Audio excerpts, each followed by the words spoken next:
it. Is your character joining the mafia? Well, he's only doing this as a means of convenience. Like, he's not gonna try and, do anything crazy or horrendously illegal. Like, he just wants to find out more about what the Red Court's doing.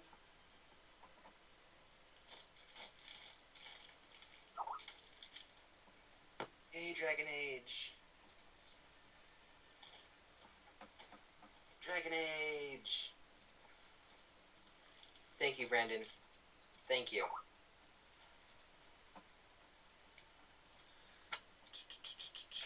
Dang it, Polly.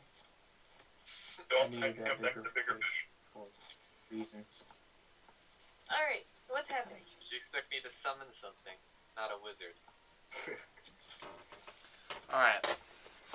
Hey, bot, why can I see Polygon's character sheet? Because I put it into everyone's because he wasn't, he hadn't joined at the moment, so I was lazy and I just put it out. Ooh, yummy. Okay. Character sheet. Okay. Quick, copy down all the steps. So, are you guys ready to start? Or do I have to fucking murder someone before you? No, do it. We're ready, as long as you're ready, Brandon. I would never force you. Alright. Murder? Who said murder? Well then let's start it off with it was Dragon dark. Age! Shut up! Okay, Mister. Jonah, are you ready to die or are you ready to play? Yes. Well, let's start it off like any other story. It was a dark and stormy night in the city of Chicago. And there were 17 penises. Not too long ago, the Chicago PD had been called in to investigate some rather strange occurrences that would leave the common man wondering, well, why would that deserve a 911 call? Well, perhaps it was Chicago PD's duty to go in regardless, or perhaps it was something else. Regardless, even though it was a midsummer's night in Chicago, the rain had not let up for the past few weeks. The streets tended to be empty and devoid of most people during these times, although Chicago is a city of millions of people, so naturally the wanderabouts couldn't be avoided. Our story starts with us coming down into local Chicago PD headquarters, and as we zoom in to a interrogation room. Lacan, why don't you go over again what happened? Sean isn't here. Ah, damn it. You motherfucker, Sean. I'm sure he's gonna come back in a bit. I'm gonna castrate his balls. Is there any other way to... Oh, no, I got it. Someone? I prepared.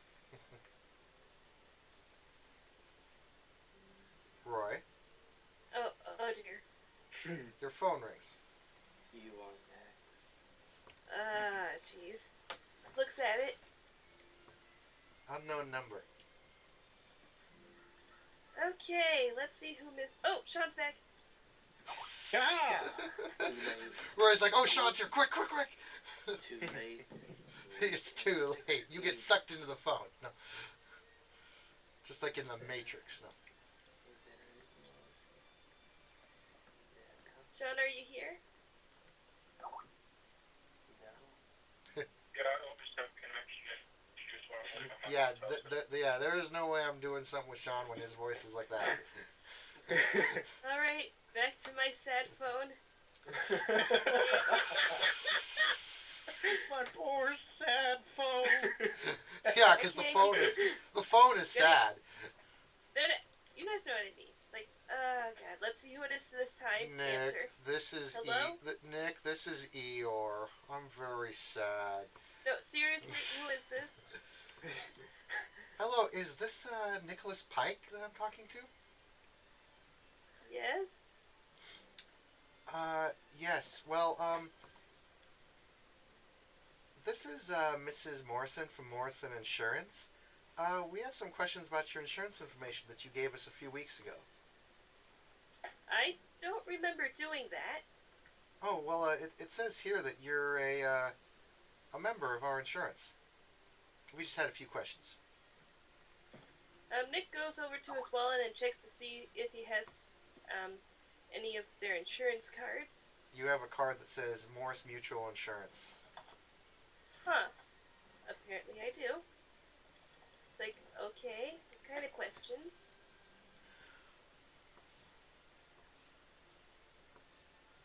Oh, well, we were, Morris Mutual Insurance naturally goes to all employees of M Industries.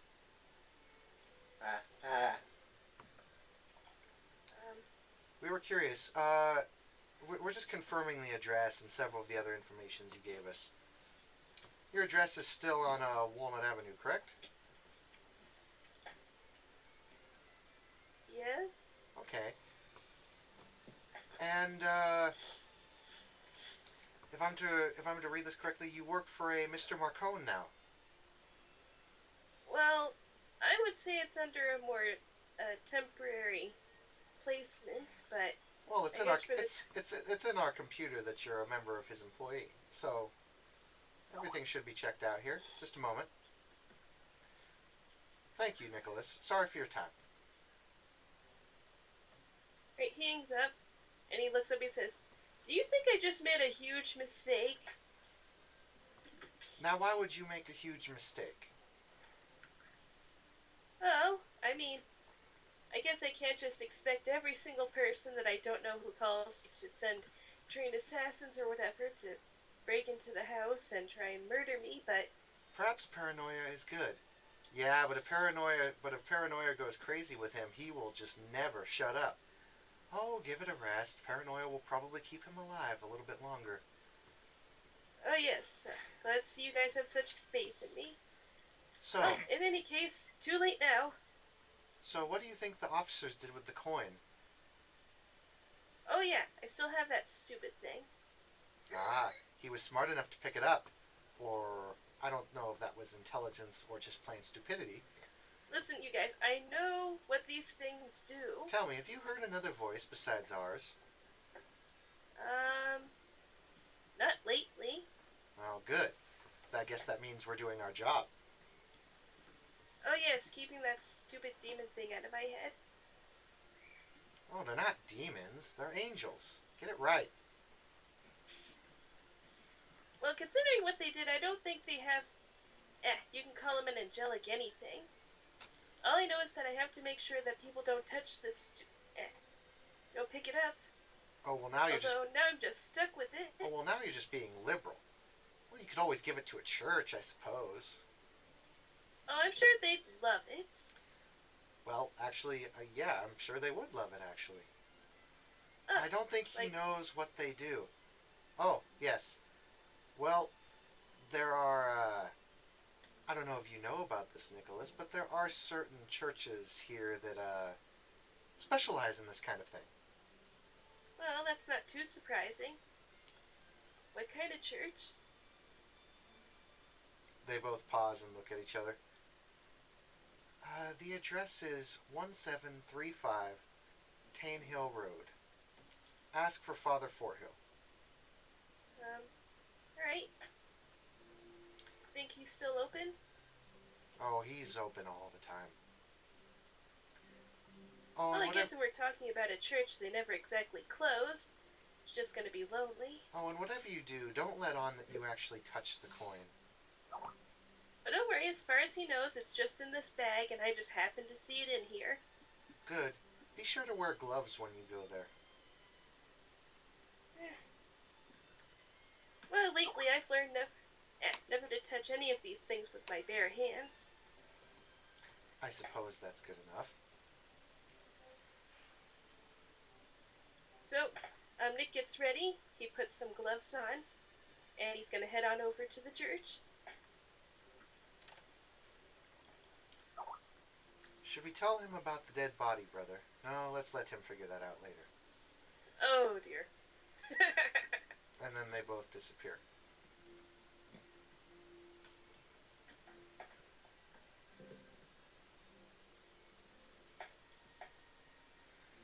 Da-da-da-da.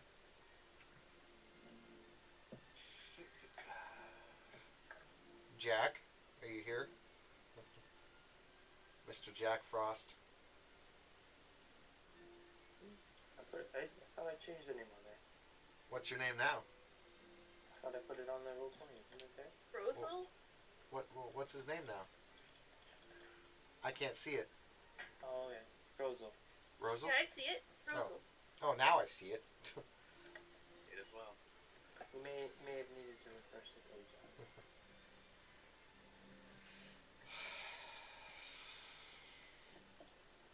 Yes. Rosal, what was the formula again? I can't remember.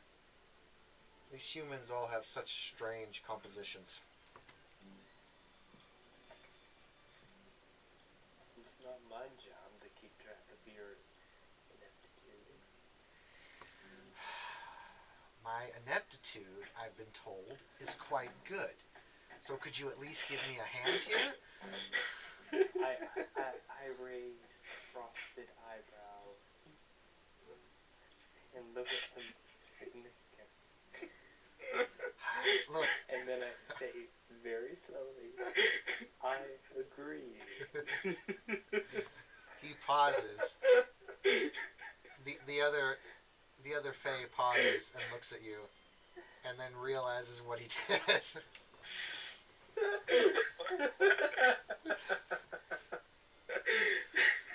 And then he pulls out his and then he pulls out his weapons to attack. No, just kidding. Oh dear. He stands with both palms face down on the table, and he says, "Look, I know that things are a little bit rough around here, especially with the war going on, and some are at our doorstep, but, you know, maybe, just maybe, I was thinking you could give me a little hand with this, since, you know, you are who you are." Oh. I think let's make a deal. What am I gonna owe you this time?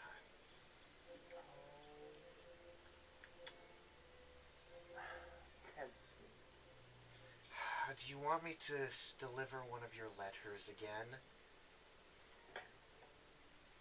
Letters. Well, I mean, come on. I mean, you know, it's not many know about it other than me and your friend in the guard department, but we know you've been sending out letters. My acquaintance. I give him an icy stare. Your line of questioning is becoming insulting. I He- think you should change to tact. He puts his hands up in kind of a gesture of surrender, and he says, "Very well, very well. Well, I have to ask. I've done quite a few favors for you. I'm not really sure what you want at this point. You seem to have everything you, well, desire at this point, except," and he raises an eyebrow, "well, no, I won't go into that. But anyway, why don't you indulge me on a possible offering that I could give you?" Oh, you could give me one of these.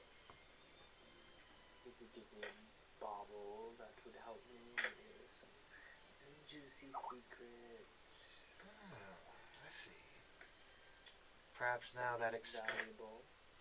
you hear him kind of whisper to himself. Perhaps that explains the letters. He goes over to the shelf and he kind of digs through some stuff. Pulls out a vial, a very small vial of a very clear liquid. Who am I talking to? What do you look like? You're talking to one of the two potion masters of your local kind of order of brewers. Is he human? He's humanoid. He's actually very similar looking to you, except he is a bit younger, and he's kind of just been brought into this potion business. He has white hair, blue eyes, kind of a light blue skin. And I assume I'm in a human disguise, Yes. or I have a glamour on at least, Mm-hmm. so that I appear human. Yep.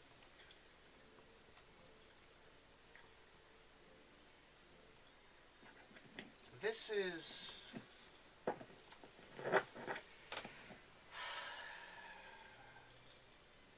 Even Maeve and Mav do not know that I made this. Even Maeve and Mav don't know I took a shit today. I roll my eye. He kind of looks around almost nervously. And he says, "You may want to watch what you say. Mav's been... The Queen has been a bit different these past few days." I narrow my eyes.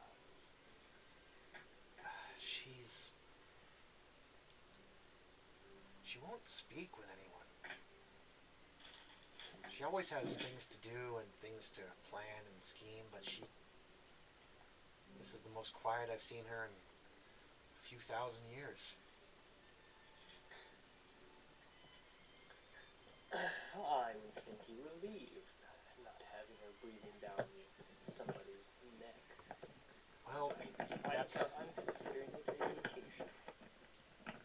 I would also consider it a vacation. It's just... Is it just me, or is it even scarier not having her breathe down her neck? Because when she's breathing down her neck, at least you can see her there. But if she's not there, then it's somewhat disconcerting. That's how poor Nick feels. I think you just give it time. I see. Everything always sorts itself. I suppose it will. Anyway, I made this. What is it? Why do I care? Well, you said you wanted something to divulge juicy secrets, correct? Oh, yes. There's a reason that this is in such a small vial. Tell me, have you heard of Balacus morocum? No. Balacus morocum is, well, at least according to the human guys, the strongest truth serum that they have ever been able to conjure, wizard or human alike. This is twice that. This you could pour down Mab herself and she'd spill all her darkest secrets to you. And I say that literally.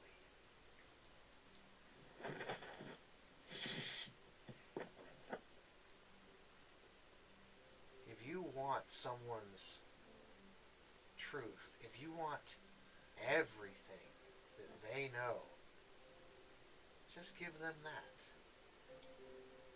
And every single aspect of their knowledge will be yours. I assume you've tested this? I indeed have.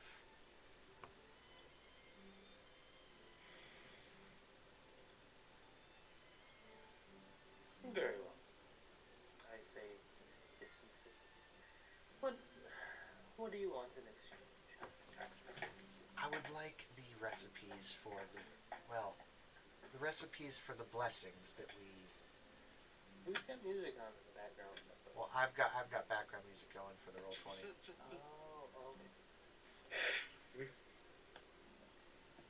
What, recipes for what? For the enchantments. The really good enchantments that you came up with. And don't you try and weasel out of it. I know you were the one who made them. Oh, I'm sure for a potion I could come up with an enchantment to make your drink cold.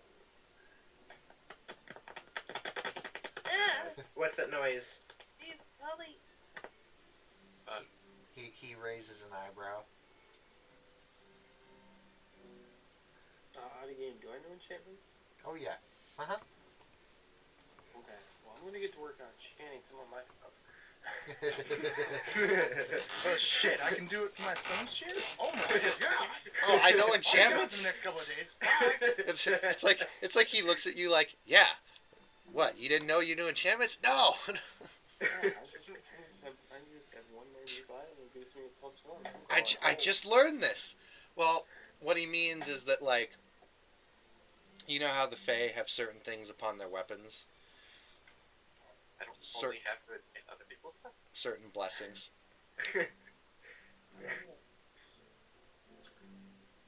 Well, for a potion, I can give you I can give you a small example. Thank you. I just need something, anything at this point.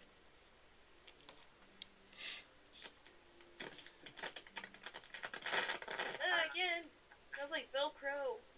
If you find something of that, if you find some, Polly, stop it. Stop, who is that? stop playing with Velcro. Polly, stop it. Seriously. Sorry.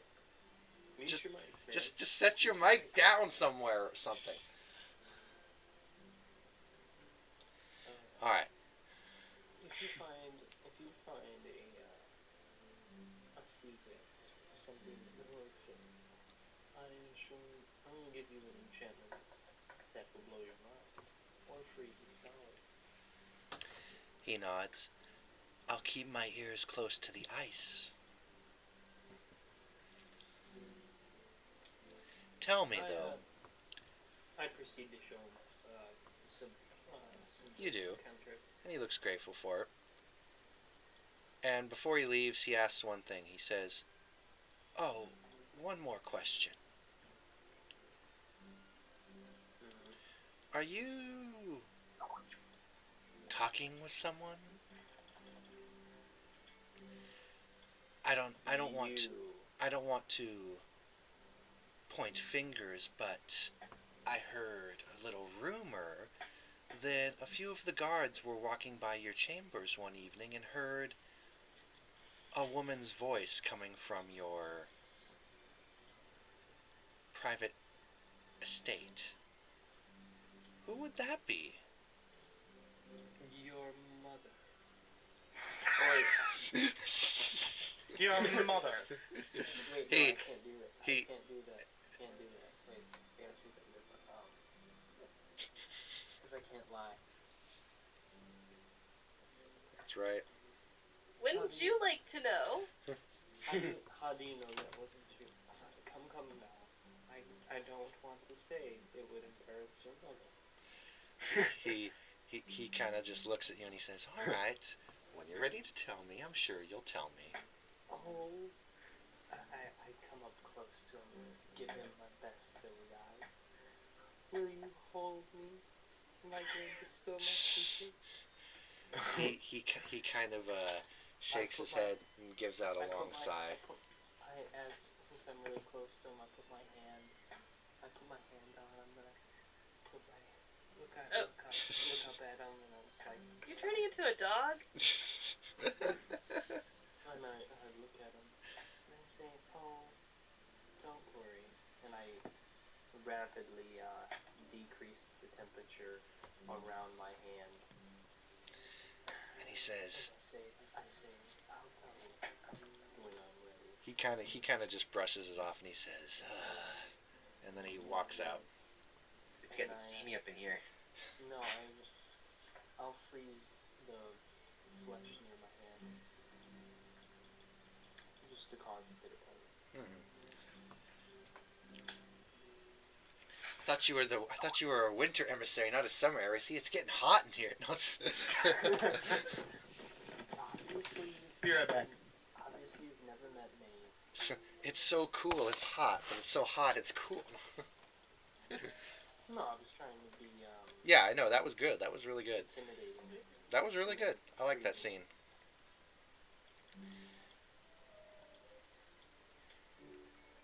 Did my powers have an effect on you? Oh, he jumped and he just kind of left the room.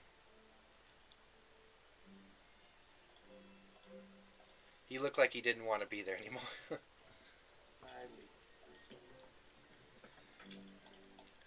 Da-da-da-da-da. Jonah, are you here? Oh yeah. Sorry, I was busy doing something to that steamy story. Just kidding. Oh, Just the Brandon, Yeah. I sent you a text on Skype. Sent me a text on Skype. But that means I can't eat my cookie. I'm on a cookie.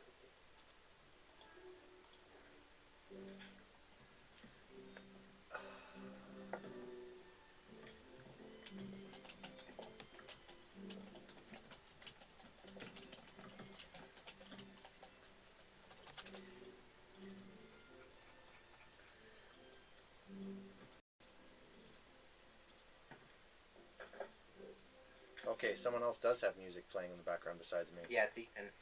That's my brother playing the piano. Yeah. Well, then It's go, nice. then go over there and bash his brains in so it stops. No. I don't think I'm gonna do that.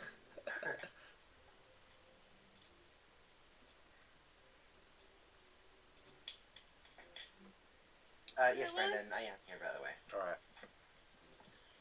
So, you wake up Yeah.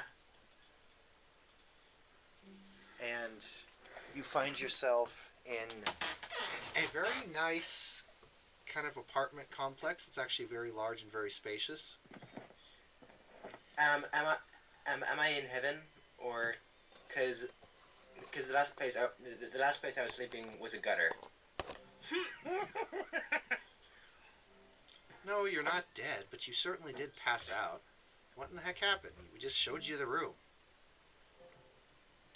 You see a woman in secretary clothing, kind of just standing there, kind of waiting almost impatiently.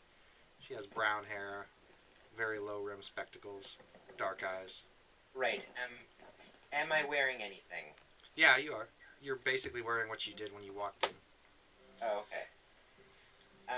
I say, oh, I'm sorry.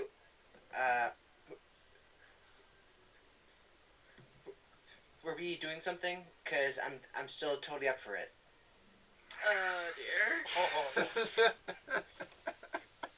Oh, forgive me. She pauses a moment and then raises an eyebrow, and she says, no, Mr. Marcone simply told me to check up on you. How are you feeling? Very disappointed. She lets out kind of a long sigh. I think, and then she writes down something on a clipboard that you notice that she's now holding. She says, vital signs fine. That'll be all. And then kind of gives a nod. Wait, where is my key? Or is this your apartment? It's your apartment, and the key is on the coffee table where you put it when you walked in. She kind of rolls her eyes up and shakes her head a bit. Right. You notice that if you look around the apartment complex, it's actually quite nice. You're actually in one of the office buildings on Main Street, Chicago, and you can see Right. out. You can see out over the city, and you notice that the apartment complex apparently comes complete with an indoor pool, a jacuzzi, a mini bar, and quite a few other nice luxuries that you have not noticed yet. Right. Then, first things first, cameras. Do I find any? Roll me a investigation Aw. and tell me what you get. Can I not do anything else? I think investigation is the only thing you can really do. Unless you have perception. Nah. Oh, roll Shit. at a +0.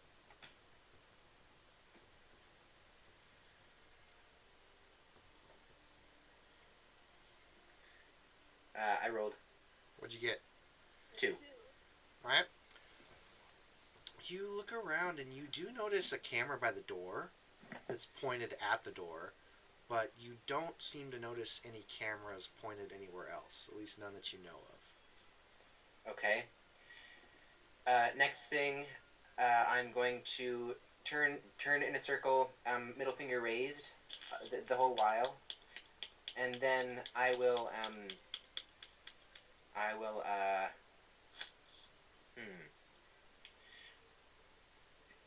Are there any notes around for me?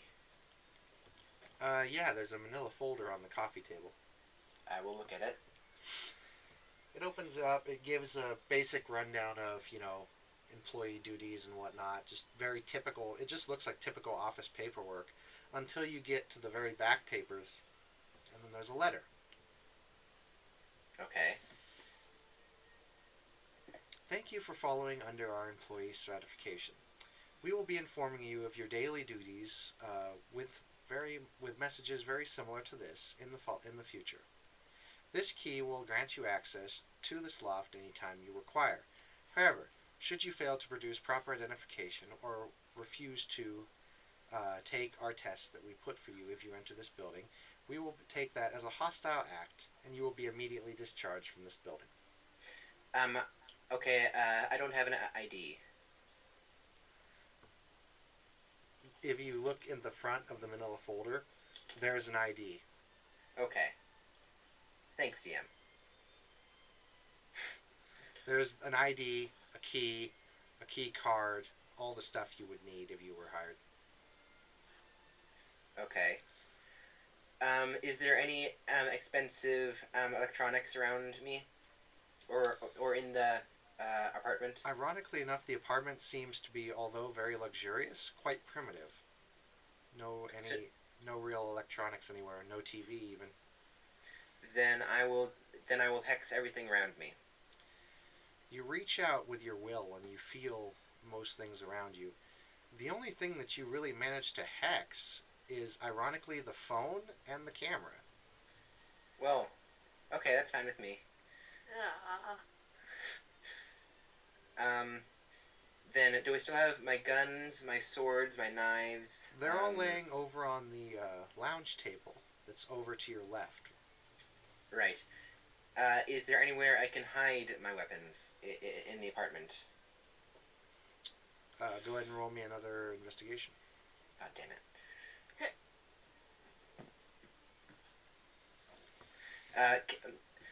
Can I use my military training aspect to add to this? Yeah, I'd say you could do that. So go ahead and add a +2, and since it's the scene, it's the first aspect you've invoked, it's free. Okay. What'd you get? 4. Yeah, you notice that if you lift up the sofa, you can see a few areas down below there that you could probably hide a gun or two. And if you also notice that if you go over by the mini bar, there's some nice little underhand shelves that you could probably hook something under.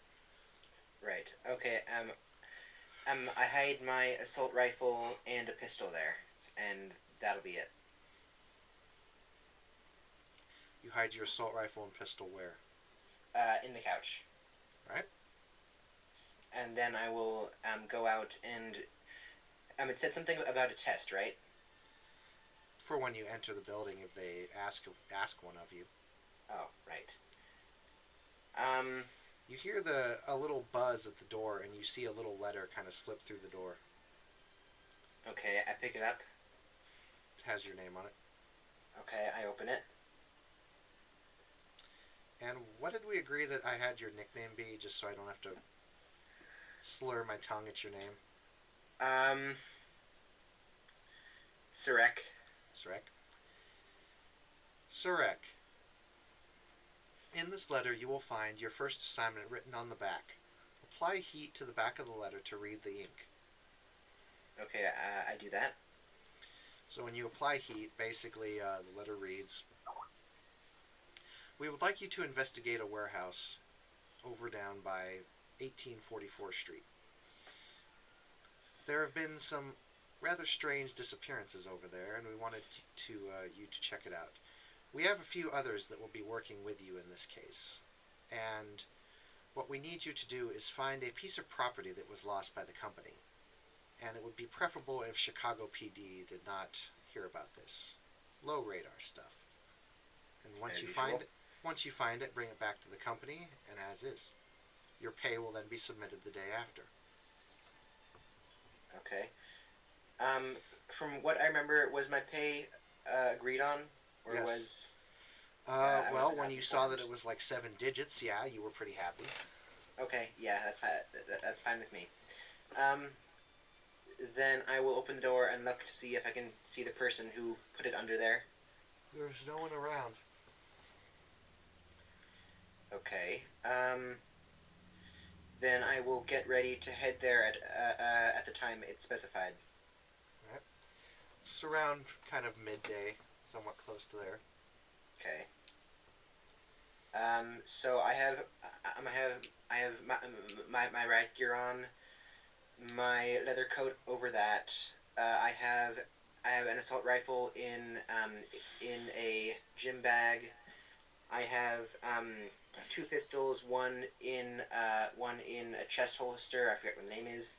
I have one in my boot, and I have a knife in both boots. I have a knife in both sleeves, and I have my my khopesh at my waist, and Damn. I go out to the warehouse. Alright. What the hell, man? Are you going to war? Yes. Probably. So, of course, you're not given any glances as you walk out of the company building.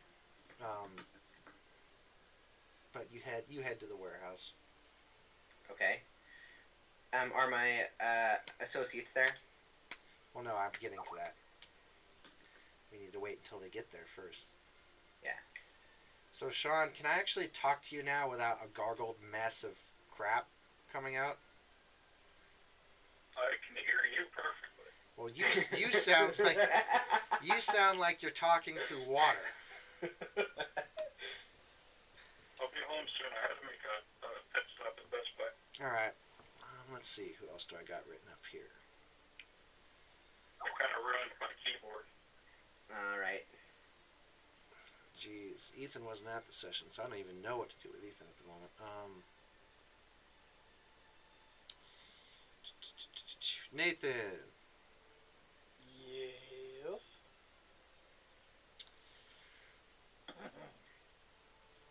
I'm here. Where is your character right now after the confrontation? Confrontation.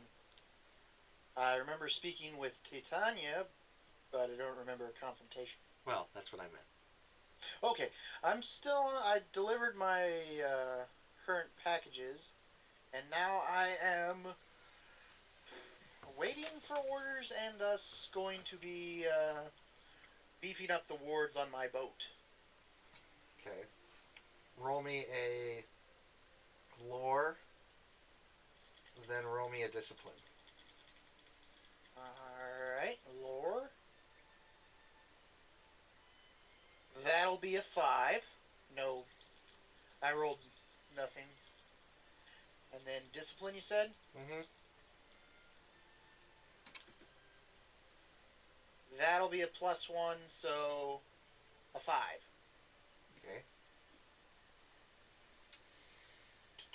So, let's see. What's your lore skill at? 5. Okay. 2, 3, 4, 5, 6, 7. Alright. So you. Aw.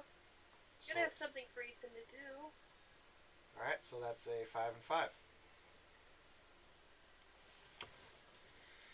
Good. You feel you did a pretty darn good job with your wards. And then I'm going to go about enchanting my all of my bullets with all my different spells for my revolver, so I can do that. Mm-hmm. Well, you already did that, so. Well, just in case I hadn't, I wanted to say. Mm-hmm. And then, as per what Titania said, she told me to work with Marcone, so I will make my way over to Marcone's business. Alright. Albeit in a very dark and sour mood. You get to the office building, and as you're walking to the office building, you see a familiar face almost walk out the door, almost dead first into you. Oi! Watch where the hell you're going, you gob. Jonah, you see a man start yelling at you. Okay. I look at him and glare at him until I know who it is. If you pause for a moment, you realize this is the man you stowed away on his ship. Oh.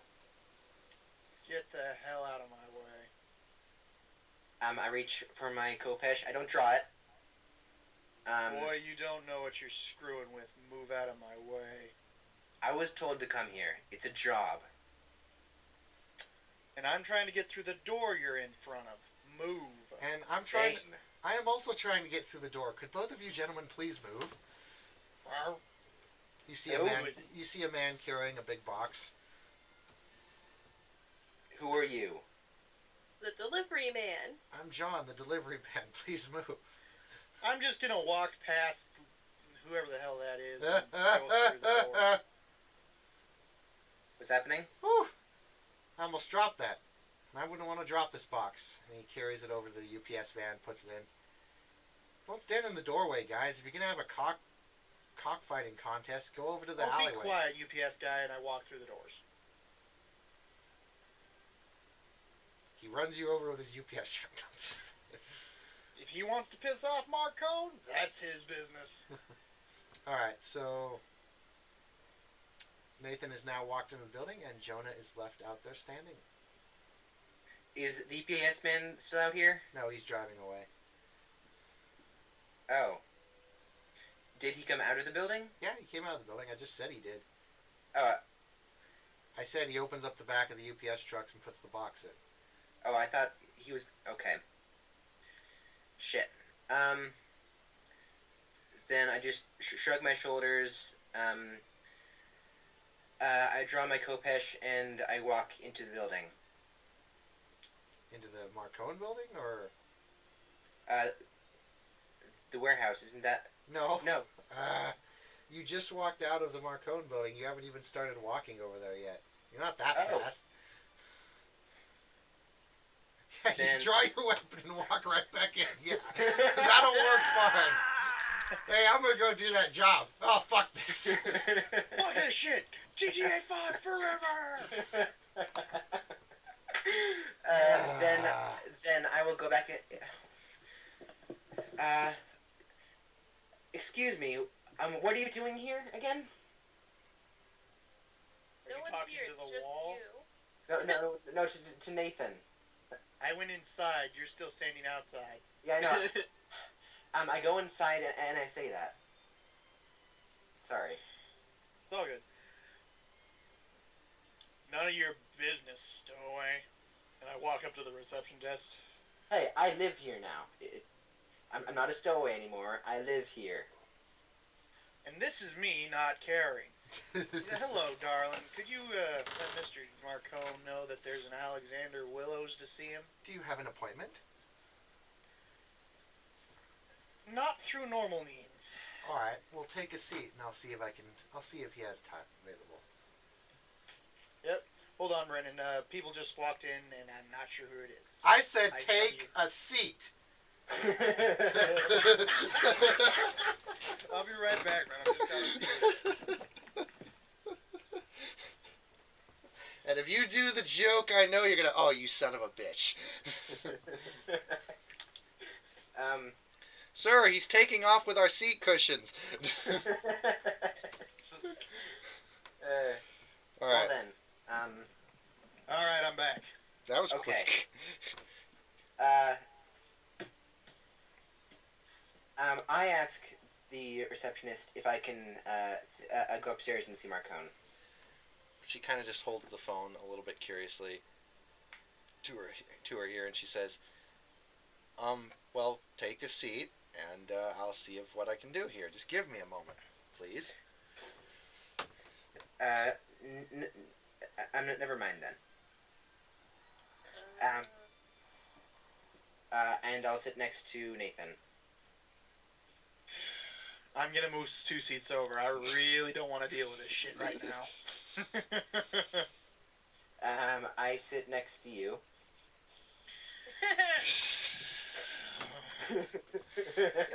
It's Chair Frogger.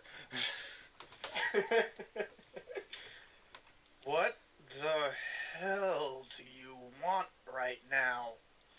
just wanted to say, I'm sorry. Okay.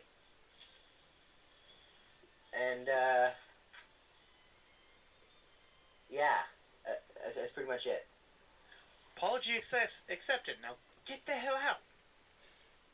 Second question. Sorry, I forgot about this one. Why do you want to see Marcone again? I'll put it this way. And I'll just turn with a real big smile on my face. None of your goddamn business. You see, it sort of is my business since I sort of work for this guy now. Yeah, So- but you're not Marcone, now are you? Now run along. Sure, I don't want to cause a fight. At least not yet. And You see a woman with a few bodyguards kind of walk past you guys and kind of just about exit out the door. And I will follow them. Out the door, I mean. Oh, thank Heavenly Father, he's gone. Well, I'm not that annoying. Jeez. Yeah, as you walk out the door, you kind of look around and you see the woman get into a very nice car along with some of the other guys, and they just kind of drive off. Is she blonde? Is she guard? No. Oh. She's a woman you've never seen before. She's wearing a very lightly colored dress with some round rim spectacles. Very, very beautiful looking woman, actually. Do I know who it is, Brandon? No. When I saw her walk through? No, Okay. not in that form. You didn't. Okay. Oh, good lord. Did Marcone give me a car? No, he did not, because remember what happens when you try and drive a car? Most Very cars. true. Yeah, magic car. No. Okay, then I'll start walking to the warehouse.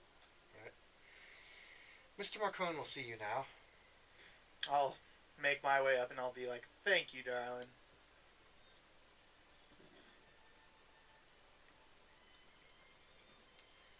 You walk into the office and you notice it's rather large.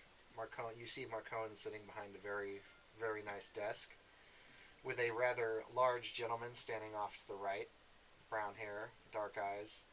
And you see a woman at another computer, very tall, blonde.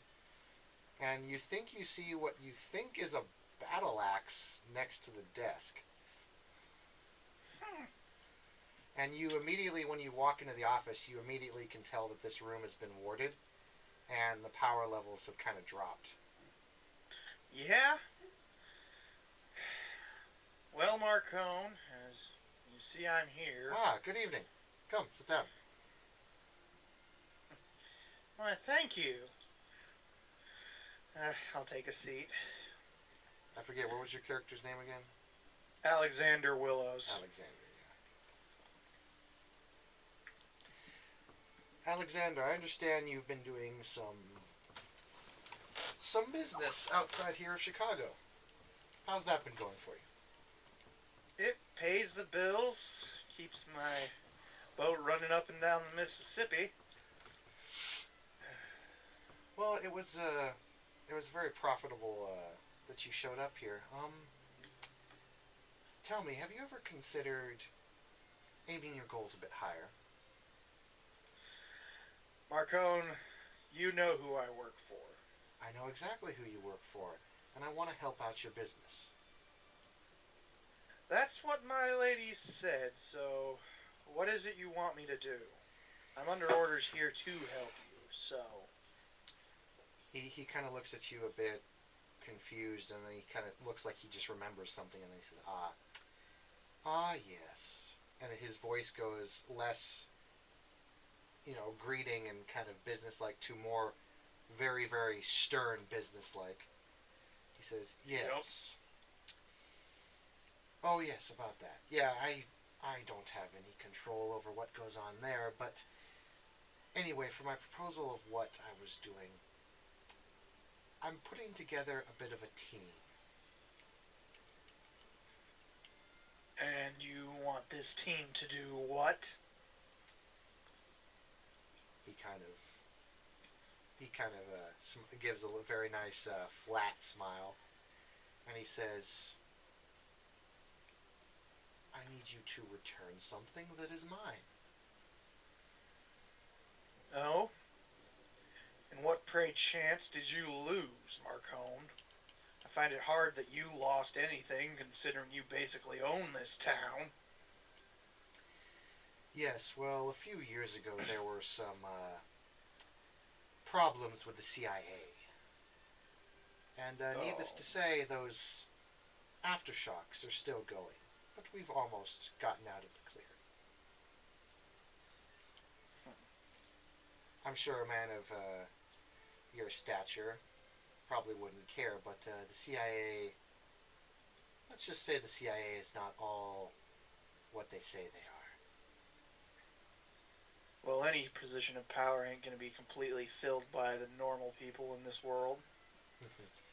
True that. And just by sensing the power around, Brandon, can I tell that the people other than Marcone in this room are not normal? Go ahead and roll me an investigation or a perception. Investigation.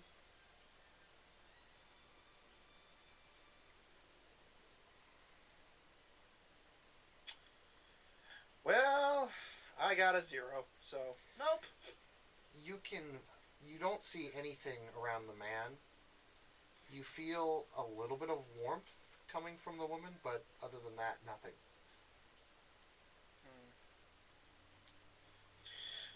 So again, Marcone, what is it that you lost?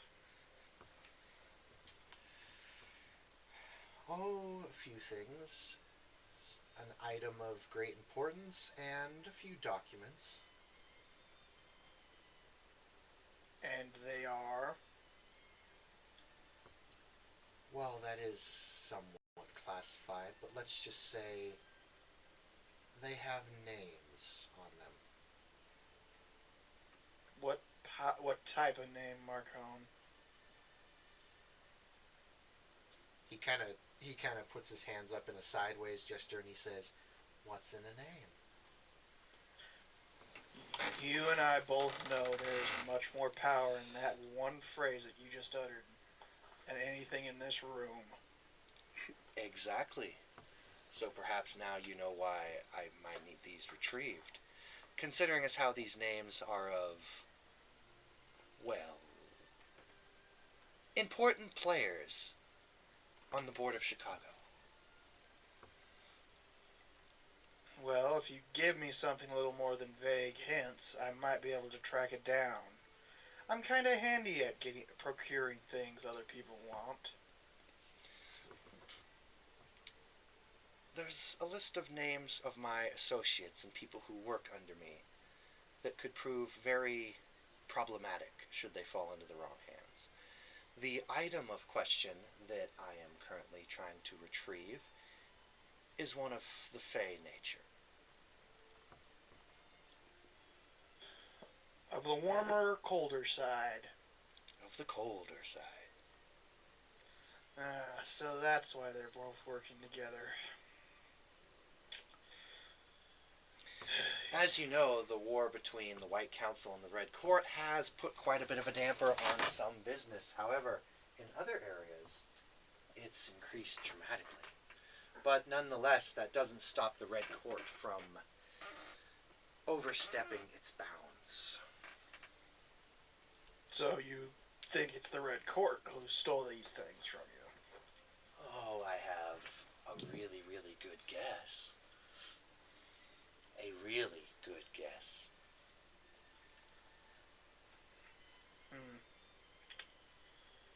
Well, I thought Chicago was declared neutral ground as it is.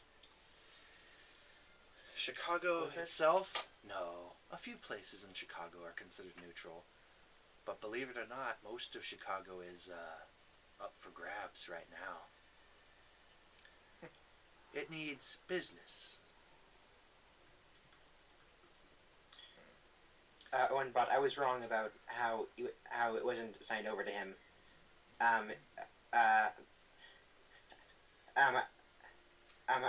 So I read the book again.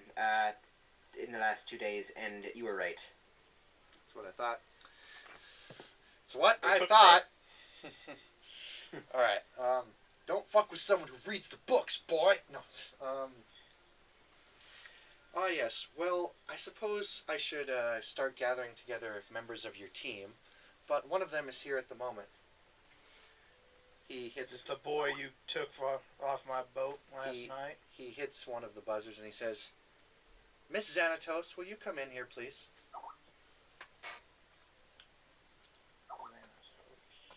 Ethan. She Yeah. walks in. See a very somewhat young, lovely woman kind of walk in wearing pretty standard clothing. And why don't you tell us a bit about what she looks like, Ethan? Alright, she's got blonde hair. It's almost white. Blue eyes. She likes cargo pants. And she's wearing a shirt with a penguin that has sunglasses on it. Her belt buckle has a snowman's head on it. Ah, yes, Miss Xanatos. This is Alex. This will be another member of the team that I'm putting together that I told you about. Does anybody in the room actually know ASL? ASL? American Sign Language. Yes. She's Oh, yeah. I'm guessing Marcone does. Oh, yeah. Morcone and Guard do. I'm not sure about Mr. What's-his-face, but... Yes. Hell no. He would not. So Alex doesn't know what's being said, but Marcone knows, as does Guard. Okay, well, she's just gonna look at Alex and not say anything, sign anything, whatever. From Nathan, from what you can tell, or that the Mrs. Anatos appears to be mute. You just look at Marcone, be like, and you expect me to work with her how? She's going to flip him the bird. Very, very respectful of you, whoever the hell you are. So, you are a channeler, right? Meaning you Who are can you channel asking? energy? Well, there's a nice little trick you can do if you're a channeler, and I'll send it to you. Actually, if you can do any kind of magic. I also want to know this. Ethan. So for Yes. everyone who does magic, has anyone here read White Knight? Nope. I have. Okay. Do you remember how Harry and Elaine communicate with the little whispers of energy? Yeah. If you're clever, which I'm sure Tiffany would have learned at this point, that's something else you can do, especially with someone else who has power. You can often send very small phrases to someone through wisps of power, even if you can't speak it. Fuck you.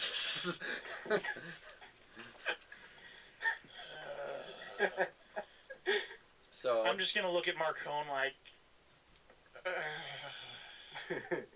no, he does, nothing was said. Nothing's been said since she walked in and flipped you the bird. Miss Xanatos, although incapable of verbal communication, will be very valuable to this mission. oh. Well, I'll take your word at it, Mr. McCone. Oh, Nathan, you hear a whisper in your head that says, "Suck my metaphorical dick." You're not my type, sweet cheeks. You hear a little chuckle in your head. No, what he should hear is the sound of an icicle forming above his head. Oh, and if you try that, Well, the you temperature in the room, you look up and there's nothing there. Oh, and It's just then the I'll sound. send back a feeling of a fire all over her.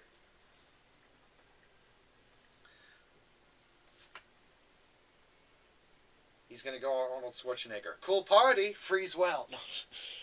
Yeah. Freeze, Batman. No. And Let's see.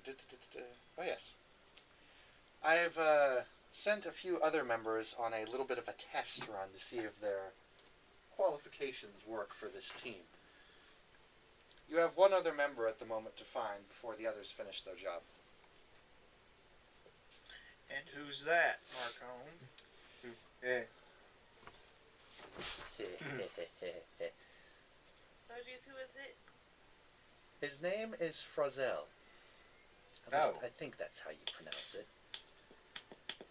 Does that name ring any bells, Brandon? Nah. Yeah? Nope. Hmm. Bulwark doesn't throw his name out all over the place, if you get my drift. Mm-hmm. Roselle, huh? Any hints on where we can find this person? Marcone just kind of lays back and smiles. Tell me, Alex, do you have any winter survival gear? Nah, the Mississippi doesn't freeze that much. Well, it's very cold where you'll be going. Should have known. Alright. Where am I going?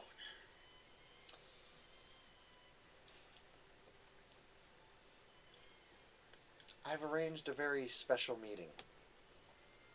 You will be going to Arctis Tour.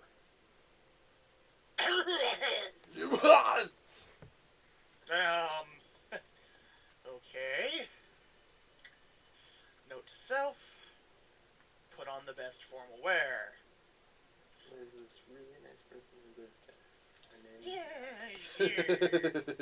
Yeah. What do you... No, Mab is the sweetest, nicest woman you will ever meet. Oh, they're nice. The Nick's friends are nice too. They're super nice. And Polly, And Polly, she's even nicer than them. Polly, are you here? Yeah. All right. Damn, how do I pronounce your name? Tamsit? Just Tamsis? Tamsisis? Tamsisis? Tamsisis? I knew this was gonna happen, and I knew it would be hilarious. And of course, Yeah, just say Darla, send in Tamsis, please. What's that? You've been called in for a meeting. Go in. Well, you see one more person walk in, both you and Tiffany. Tiffany, you've never seen this guy before. And Except why- I have. And I haven't either. Yeah, Polly, why don't you go ahead and describe what you look like? I've met Polly's character before. Who has? Tiffany? Tiffany has. Okay, Yeah. I didn't know that. Briefly. You guys didn't tell me. So Oh, it's in my backstory. I thought you met Ooh. Kurt's character, not Polly's. No, I've met Holly's character, Russell's character, and someone else's. Oh, okay. So then, Very briefly. so why don't you describe what you look like here, Polly? I assume your veil is up. Oh, Nick. Nick was the other yeah. person.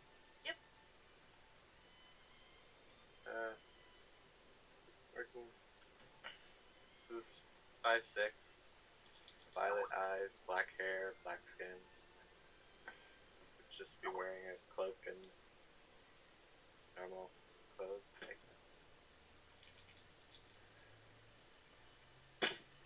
yeah, casual attire.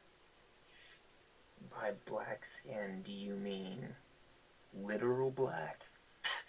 Like a dark-skinned person. That's less interesting. Just a normal. Looks like a normal person. Yeah, less interesting. Brandon, 3 to investigate this person. Do I feel any power coming off them? Do or you is look? something Do you look at him? off? Do you look at him with your sight? Might as well. I'll chance it. I'll open it for a very short time. Just a very quick look. You open your sight and you can see. Polly, tell him what he sees. Your real self.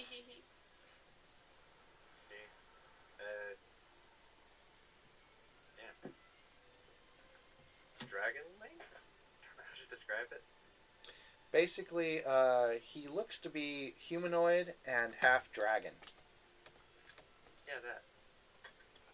Alright, I'll close my sight and just look at him like, well, aren't you an interesting person? Time. How they look. What? Should have spent more time on how he looked, but oh well. Forgot that.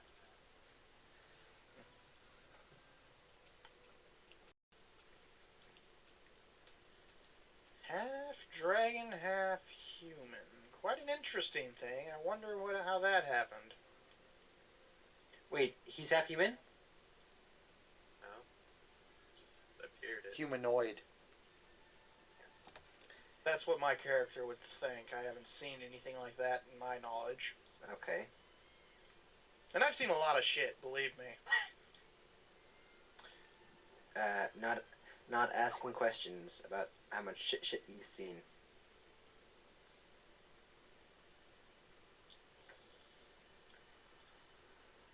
Gross.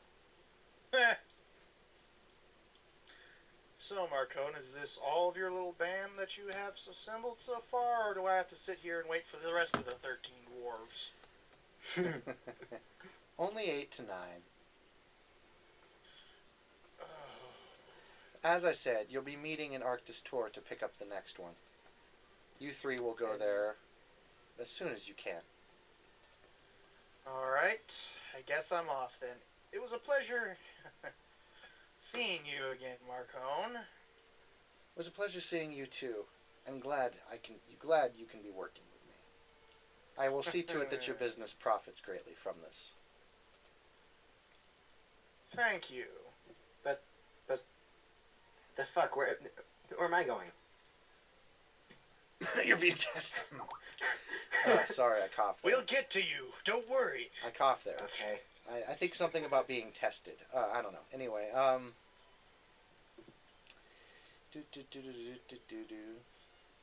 I'll make my way to Arctis Tour as soon as I can.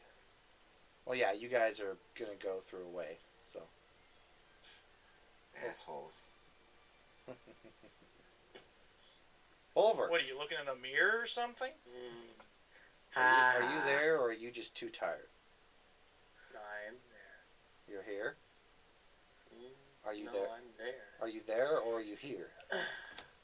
Well, wherever you go, there you are. Exactly. So I'm there. So, And you are me, and me is you. I am me. Who is we? He's over there. Frozzel, you are summoned. What? Am I summoned like all circle and... No, you are summoned... Or like I got a phone call? You are summoned to the royal chambers of Mab. Oh, I don't. I drop what I'm doing and go. You notice that when you go into the chamber room, Mab isn't there, however one of her closest advisors is. A woman who you actually don't seem to see that much. But you notice that she's been around Mab several times. Quite a few times. She says, I incline my head to her. she inclines her head back. Frozzel, is it? Yes. You have a task ahead of you that the Queen has placed.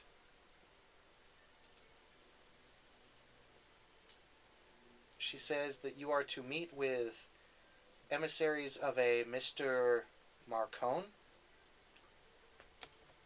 and that you are tasked with aiding these, and she goes throughout the whole spiel, aiding this group, or emissaries of Marcone, in a assignment that he has for them. Once the assignment is completed, you are to return back to your business. So, how again? I'm supposed to meet with Marcone's emissaries and complete an assignment with them. Yes. I would be a lot more detailed, but No, that's fine. No, that's fine. I just wanted to use it for my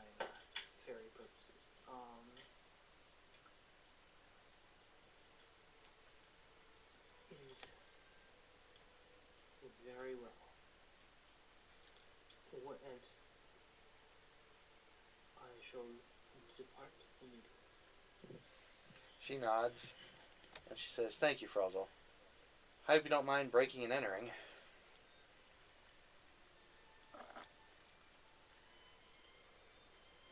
Anything for the queen. She nods and bows before you and then goes off. I'll go to the port of I go to find Basically, basically they're gonna meet outside her fortress at Arctis Tor. Well, I'm going to go find an information source since I don't know who Marcone is, Mhm. where in the human world is, or if he's even a human. Roll me a lore.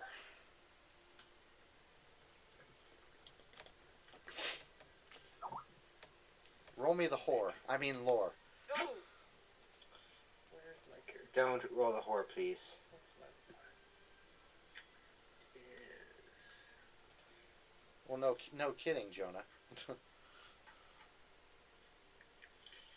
I just assumed he learned it out of thin air. Yeah. what do I roll again? You slash roll 4df plus your lore skill.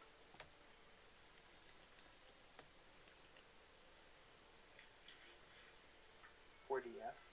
Yeah, slash roll 4df plus your score. Alright. You look up Johnny Marcone, and he has been known as the Baron of Chicago. He's basically under the Unseelie Accords as the rightful owner of Chicago, and he has done business with Arctis Tor, Summer Court, Odin Corp, which you've never heard of before, and a few others. But as far as you know, it's the relationship between him and the Winter Court is strictly business. Okay.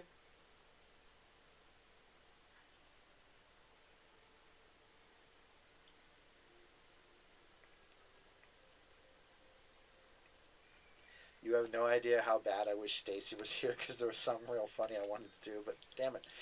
Anyway, we got that settled. We got that settled. Sean's here.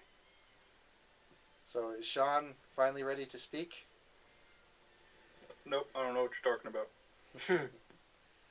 All right. Going to. Meanwhile, at the Batcave. Lacan.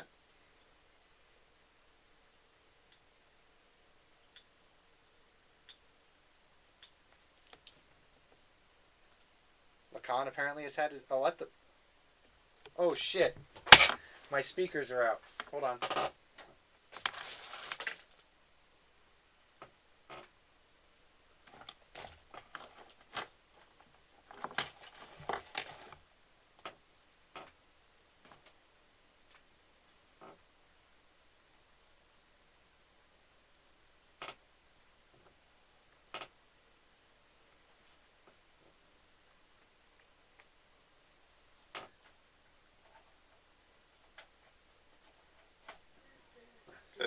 Sorry. Apparently Ellis has arrived. Sorry, the speakers went out. But Yeah. Ellis is here. I gotta help her get stuff in here. Sure thing. Ah, Pootie. Wow. But Talk Well- about timing. Well, Yep. I guess we'll go to Roy. Oh, boy. I guess we can role play with Roy. You know. I mean, sure. Oh, Roy. I really want to. please. Nah, I think we're good. No, let's see what happens to me. I hope it's fun. So, Roy, you arrive at the church. Fire. Right. He parks and takes a look at the place. Looks like a pretty decent-looking church. Nothing out of the ordinary. Alright, he's gonna go inside. You go inside. You find a very elaborate church room. Very, Christian Catholic looking. Very typical. Nothing really out of the ordinary. It's actually quite fancy in here. I mean, there's no gold or platters lined anywhere. It's just a really nice looking place. Gonna go and see if this father guy is here. You look around and you don't see anyone, really anywhere. A few people praying here and there. And then you see a man come out in a white collar. He assumes that might be him. He's going to try and respectfully get his attention. It's not good to go hollering and screaming in a church. He slowly walks over to you and he bows his head very lightly. He says, "What may I do for you, my son?" Like, oh, hello, Father. I believe I have something that the church would want. Oh? He kind of raises an eyebrow. What is that? It's, I can't really bring it out here, but it's in this bag. His eyes kind of narrow just very, very slightly. And he says, "Ah, I see." And he offers you to come over here. He's gonna follow him. When you get to kind of more of a back room where, like, you know, some of the ceremonies are held, he says, "Now, what is this that you have that is so important?" Well, I believe you know what it is. I have my guesses, but I may need you to show it to me. Okay. He opens up the bag more so we can look in it. Father Forthill's eyes kind of widen just ever so slightly. He says, "My, I see. Yes, we will take this off your hands." Oh, thank you. And you notice that as he takes the bag from you, you notice he's mumbling very quietly under his breath a prayer. And he walks over and he empties the bag into a box, and then he seals the box. He comes back over. "Where did you find that?" Well, would you believe that I didn't exactly find it as much as it fell out of someone's head? He nods and he says, "Did you touch the coin?" Oh, no. I mean, I know not to touch these things, or even look at them for too long. He nods. "Would you mind if I committed a very small ceremony just to make sure that you are okay? Those coins are quite dangerous, Okay. as I'm sure you actually probably know." Yeah. He nods and he comes over and he splashes some water over your head. He says a prayer. He does a little chant. And he says, "Go in peace, my son." Thank you. I'll let you know if I, find any more. He nods. "Do so." So he kind of walks out and he thinks, well, that was relatively painless. Yep. As you walk out of the church, you feel your cell phone buzzing. Oh, God. He takes a look. It's from your new employer. He answers it. Hello? You hear a woman's voice on the other end. It sounds like one of the secretaries you talked with. "Oh, hello, Nicholas. Hello? Would you mind picking up a package from Marcone Industries, please?" Sure. Where is it? "Over on 833 Street, at the Pier 13 warehouse." Does he want it tonight? "Yes, please." Okay, I'll go get it. "Thank you." Hangs up. Why the heck does he need me to pick up a package?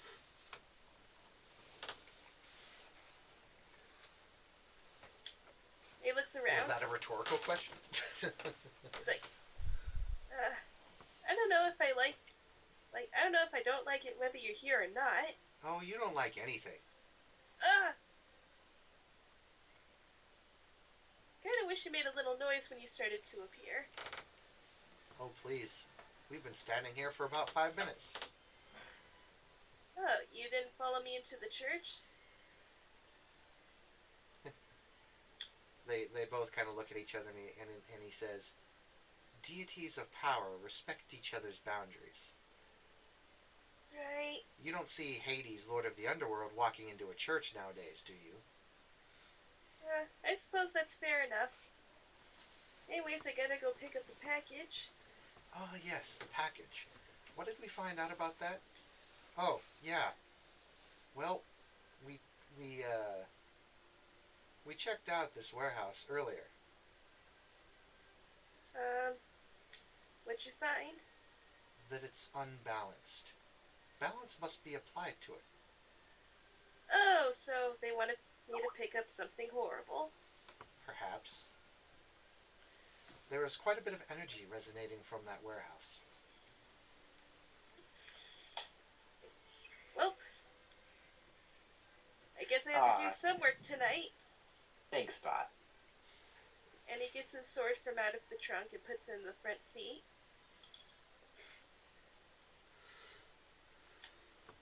It's like, well, that warehouse isn't going to balance itself.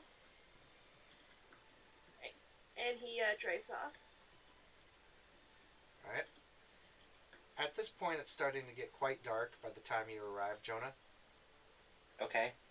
And right when you get to the front of the warehouse, you see a car kind of pull up along behind you. Okay. I reach inside. I reach inside my jacket and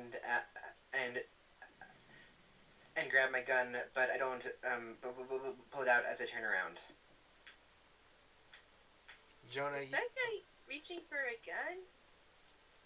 well, actually, yes, I think he has a gun in his coat pocket. Although he hasn't drawn it yet. True, but, you know, it might be good to proceed with caution. Yeah. Well, he gets his sword, but he doesn't draw it, and he gets out of the car. Jonah, you see a kind of fancy-looking guy step out of a car with a cane. Hello, fancy-looking guy. Hello. You? Roy, you remember this guy. This was the man in the other cell when you went in and were interrogating the other guy. Or when Sean was doing that. Oh, huh. So I guess they let you go home too, right? Yeah. You? Yeah. So. Cool. So, what are you doing here? Well, you know, gotta pick up a package. Same. Guess we might as well go in and pick it up together. Cool. You okay? Yep. Fancy people first. Thanks. And my name's Nick, by the way. Thanks. Nick's first. So, Nick is gonna go in, but can I roll alertness? Yes.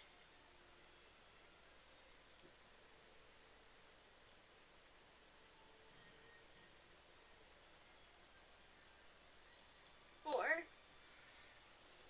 You can sense a threshold. Like, whoa. Is there a problem, buddy?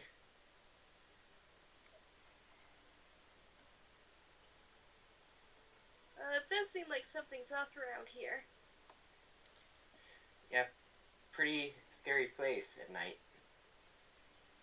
I think I'm just gonna keep going in. You just gonna stand by the door? No, I'll head in. Right, when I go in, do I feel the threshold? Yes.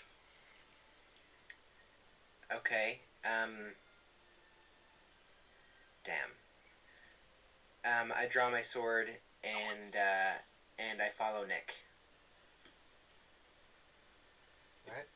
You guys both step into the warehouse, and it's pretty vast and open. And you notice it's somewhat complex in those walls. It's not just a big open flat. Although it's very spacious.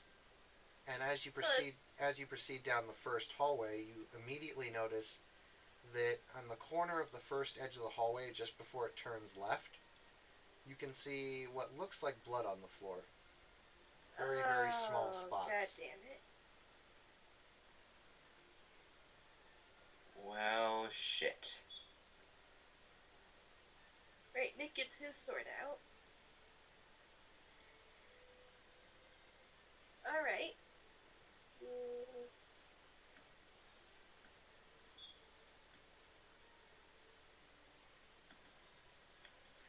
Nick, as you draw your sword, it starts to kind of glow. That's even worse. So, Bilbo, what's going on here? Well, if you can't guess by the blood on the floor, I mean, there's something horrible in this room, and I don't think I it's guess going that. to let us leave. Mm-hmm. So, fight, I was thinking fight. Yes? No? Well, it's not just going to pop out and say, how do you do? We're gonna have to find it. Monster pops out. Hey, how do you do? Yeah. Well, I'll be damned. My name is Tibbs. Monaco. So, oh, great. New map. Right, so, Truce until we figure what's going on? wait, what truce? Were you planning on attacking me?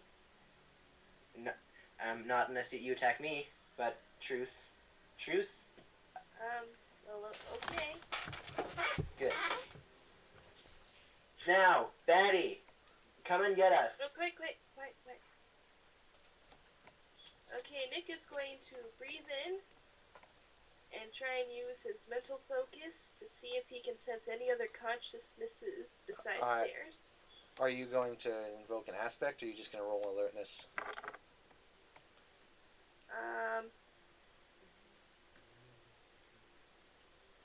I'll try an aspect legacy holder. Okay, so the first one for the scene is free, so add a 2 to your alertness when you roll.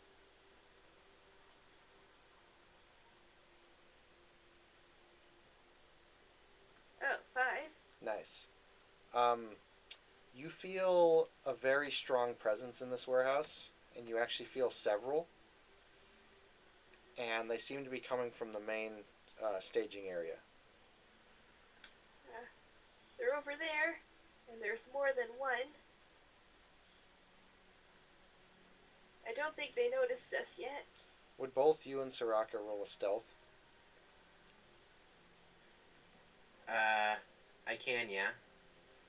Yeah, both roll a stealth, please. And of course, I didn't put anything in stealth. Great. Fuck. 3. Yay. Alright, so you guys kind of crouch down and start to move along the west side of the tunnel, west side of the hallway. Please stop shaking so much. And then Soraka knocks over a stack of books that had been around the corner. Ah, damn. I'm sorry, I'm big. Quiet! You don't hear anything come from the blackness of the hallways. I guess they're just gonna stick to there. Maybe they're asleep. Be right back.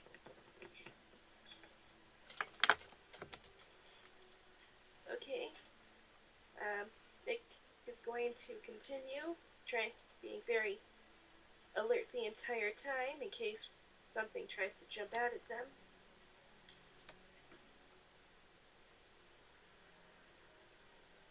Alright. Both you and Nick roll me alertness.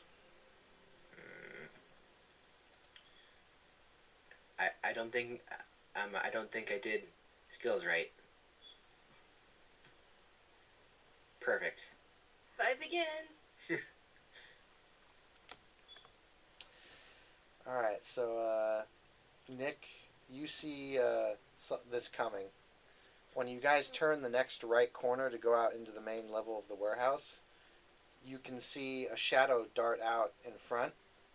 And Nick, you're able to react in time, and you see it. Soraka, you're not. Go ahead and roll me either an endurance or a athletics or something to dodge. Cool.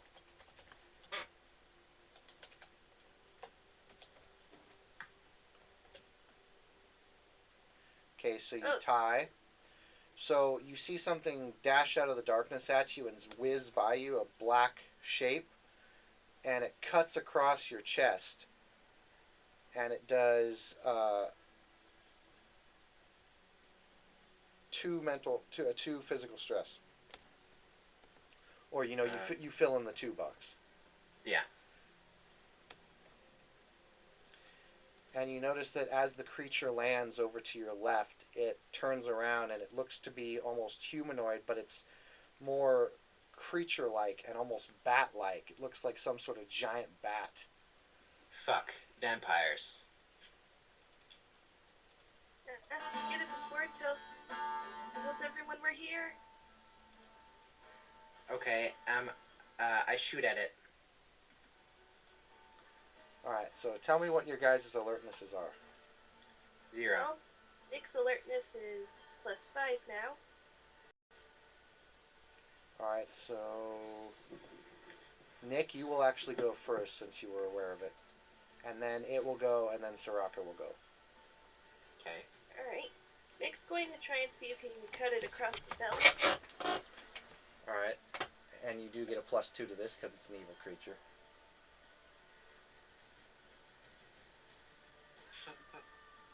Shut up, Ethan.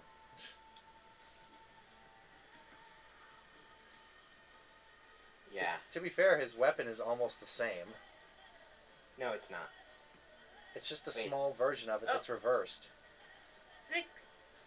Who's Soraka? League of Legends. Yeah. So yeah, I don't know. the Red Court Vampire is going to dodge. Misses by 1. So what's your might? See. Might is with sword. It's 3. Well, no, just your might normally. Oh, it's 1. Okay, yeah, and then it does. The sword itself is a 2. And then since it's darkness, it's another +2. So it's actually 5 flat. That's pretty good. So you do 1, so that'll be 6 stress to it. So you dash past it and you slice across you try and slice across its gut, and you almost get it, but you go a little too high and it creates a really large gash across its chest. The creature screams in agony and lets out this kind of ear-shattering screech. Why can't these things be quiet? No.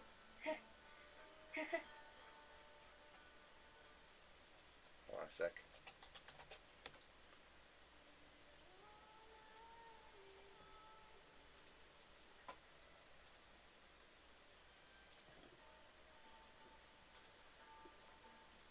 So it dives past you here. And it seems to be a little bit hurt. Soraka, your turn.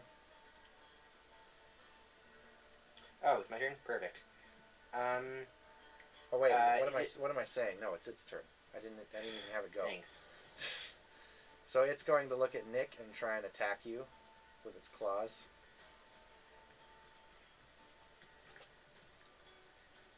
So you can roll your weaponry or endurance or dodge, whatever you have. Rolling weaponry.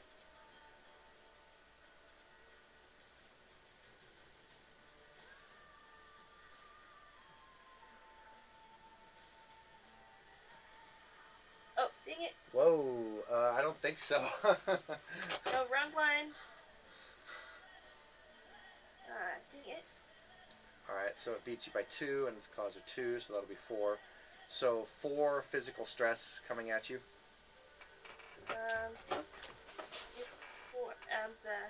Yeah, you fill out the 4 box. moderate. Well, can you fill out the 4 box, or is it...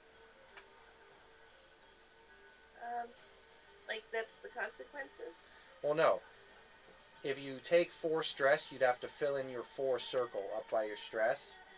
If you don't have 4 boxes, you'd have to take a mild or moderate to lower it. Okay.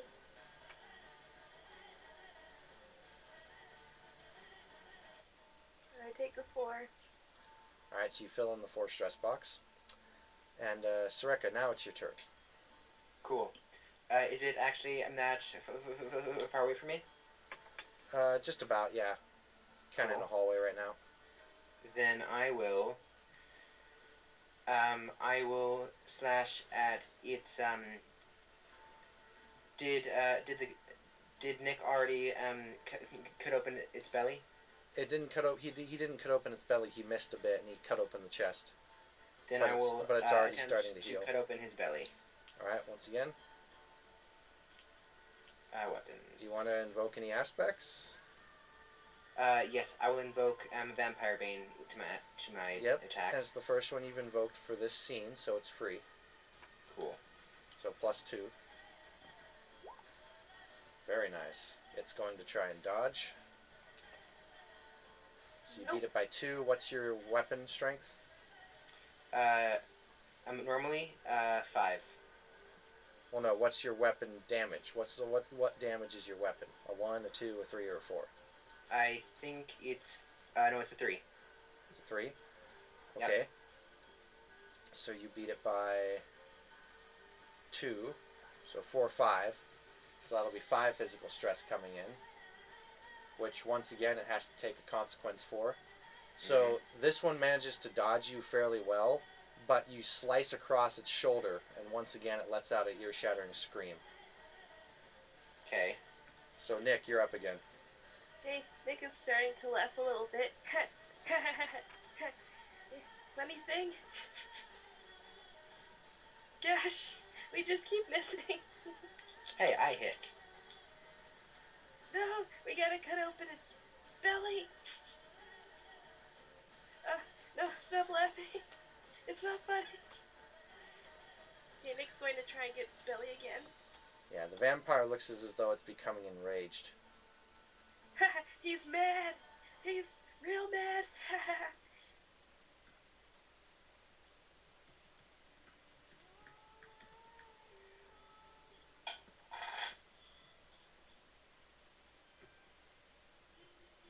8.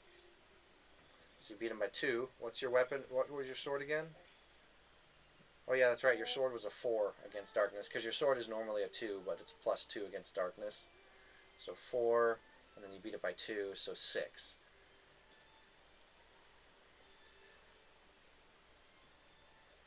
So Nick, you stab it right through the gut, and it burns in agony as you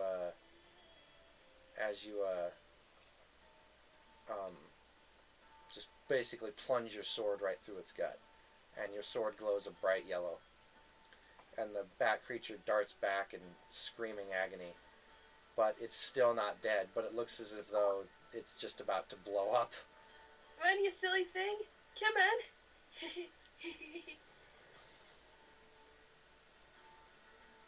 And it's silly.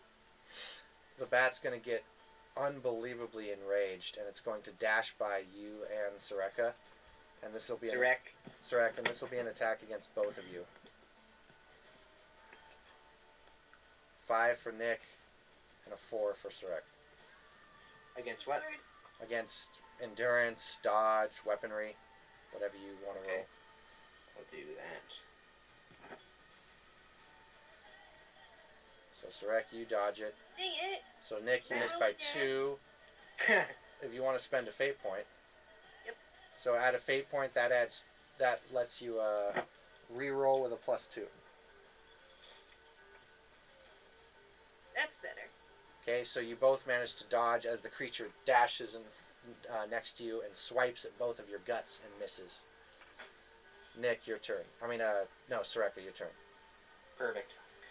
Then I will shoot it right in the gut. So you draw your pistol, aim, and fire. I was holding the Kopesh is a one-handed sword, and I had the pistol in the other. Well, okay. Yeah.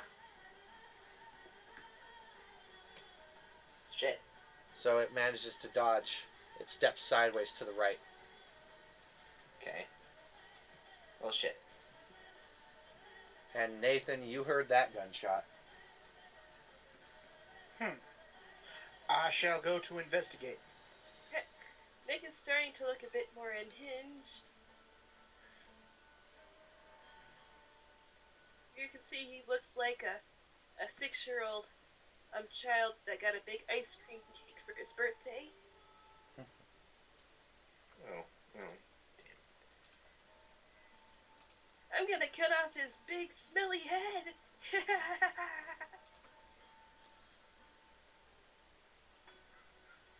And Nick is going to try and do exactly that.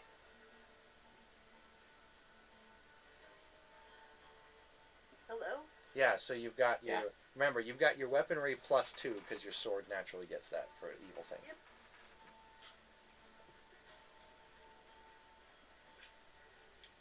Five. Okay, so you beat him by 1. So that's going to be 5 coming at him. And you slice off his head. I did it! Yay! And then, Nick, roll me an alertness. 3.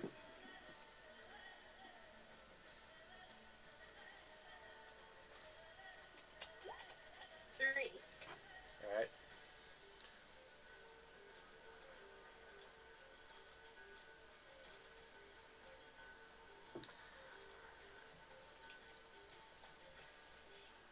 What are those? Okay, Nick. In the hallway that you were fighting the creature in, you turn your turn to the side and you see a man pointing a shotgun at you. Oh, thralls.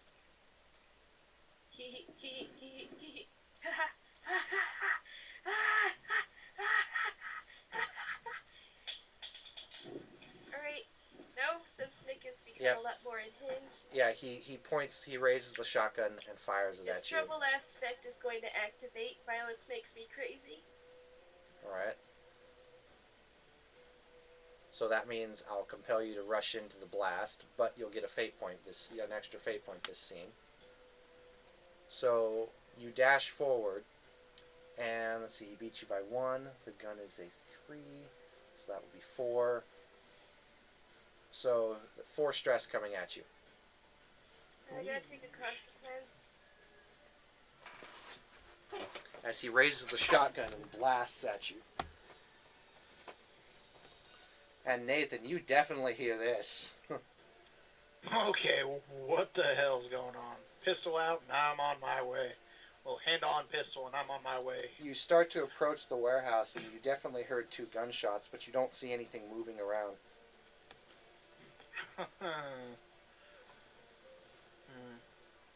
I'm gonna draw a quick circle and basically put a noise dampening around this the warehouse. All right. In case more gunshots are going to start going off. Just go ahead and roll me a quick. circle. Just go ahead and roll me a quick discipline. That'll be a 5. Okay. Do you have the fate dice? I'm using D6s. Okay, yeah. Remember, 1, 2 is fail, 3, 4 is nothing, Yep, 5, I 6 had a is 5, +1. a 4, a 1, and a 6. Okay. Alrighty, so that works. You're able to do it. And then what's your Alright. alertness? My what? What's your alertness? Alertness? Nothing. I can roll it now, though. Well, no, it's a 0. That it's not based around alertness rolls for initiative. It's based around just what the flat is. Oh. But go ahead and roll me an alertness when you come up to the door. Nothing. Okay. Ooh. Okay. You draw your pistol and you open the door to see the butt of a rifle smacking right against your nose. Oh, what the hell? And then I'm going to fire. Yep. Either way, you're coming up next. But he's going to hit you for, let's see, you got 0? In alertness. Ow, that's going to hurt. Because when sneak attacks happen, it's because you know how every single attack roll in this game is opposed. Well, sneak attacks are opposed by alertness. So Well, that's new. yeah, so he got a 6. For a rifle? He's meleeing it at you, and he knows what he's doing. Okay. So let's see. That But pisses me off. But he's just hitting you with the butt, and it's an improvised weapon, so that's a 1. So it'll be 1 plus 6, so 7. So that'll be 7 physical stress coming at you.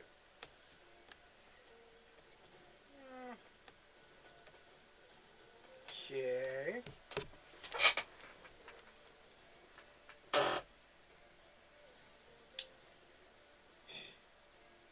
I'll take a moderate and fill in the 3. He broke my nose. All right. Smash right when you open the door. Now it's your turn, though. Now I'm going to shoot him straight in the face, point blank. And I'm going to put it on a free aspect here. My anger is my power, so plus 2 to that. Go ahead.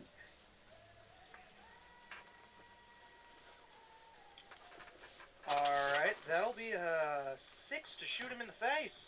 All right. He'll roll here. He got a 1, so you get 5 plus your pistol's damage, which is a 2. Because wait, no, you upgraded it, so it's a 3. So, And I have magic in the bullets. yeah, so it's 3 plus. What'd you get? 6. You got 6, so you got 3 plus 5, so 6, 7, 8. So he's taking 8 stress. He And is now going. you want me to roll the damage for the spell? Let's see. Oh yeah, if you're going to cast a spell with a bullet. Because remember, I enchant the bullets, so when Yeah, you so fire, you want to they do that? hit Okay, something. so take 1 mental stress. Alright. And then roll me a. Discipline Yeah. or conviction? Let's see. Wait, what power did you cast it at? It would be my normal power, so that'd be 5. Okay, so take 1 mental stress. Alright. So, Already marked? so it'll just add a default of 5. So that'll actually be 8, 9, 10, 11, 12. Which is pretty dang good. So, Yeah. So yeah, you get cracked in the face, and as blood is streaming through your eyes, you pull out your pistol, aim it at his head, and his head just goes away. Motherfucker, that's what you get for breaking my nose. Ow. And you can hear a few more gunshots inside. Okay. I was gonna play Mr. Nice Guy.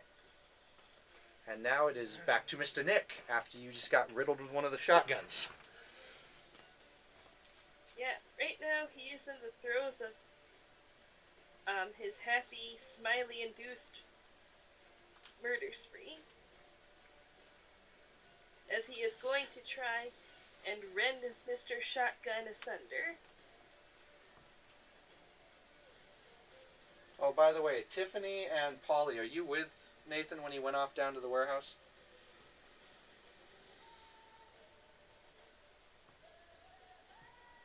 No answer, so I assume.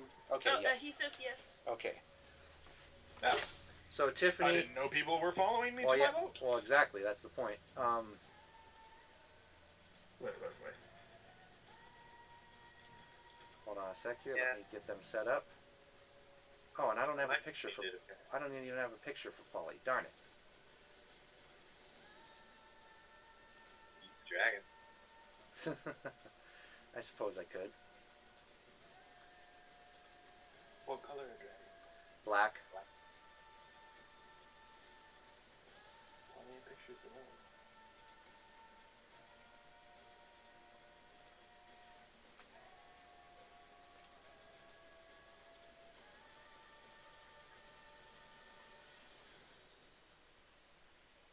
All right. So yeah, Nathan, you do not know they're there, but Tiffany and Tomasis, you saw what happened as Alex basically got cracked in the head by some sort of guy coming out the door, and then he shot, and his head just got eviscerated.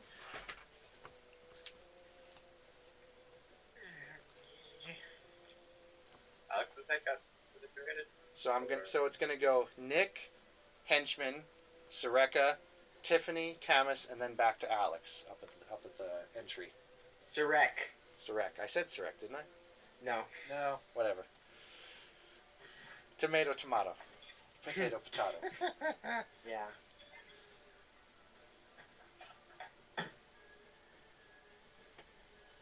So, Nick, you're up.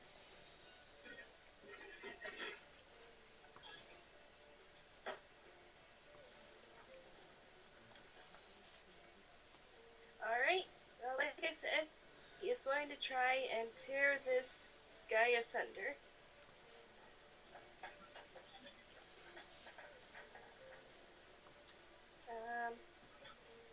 Should I get any pluses? Well, you're getting a +2 from your sword. Do you want to go ahead and invoke another aspect and just say, he's battle crazed?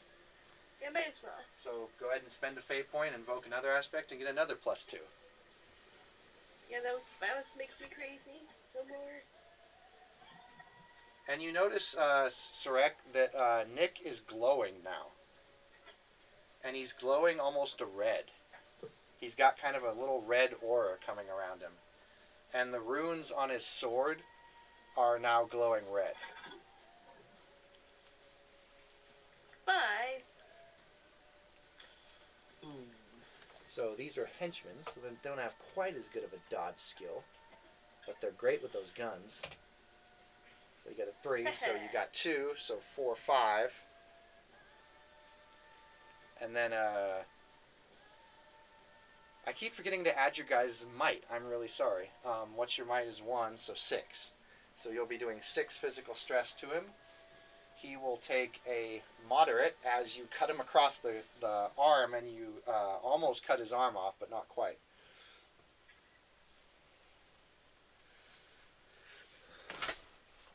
And you only see one henchman in the doorway at the moment, but he's going to turn, and he's going to try and focus his, he's going to spend a fate point, and he's going to try and use a wide spread on his shotgun to try and hit Nick and Soreka.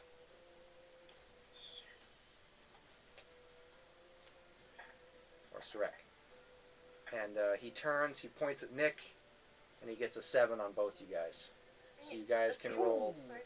You can't really block it with your weaponry, so you guys can roll like a dodge or an endurance just to take it. And don't forget about your armor that you're wearing.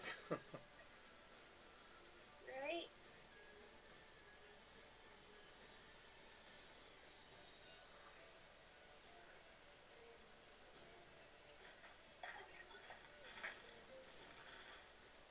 Dang it. Let's see, what can I do?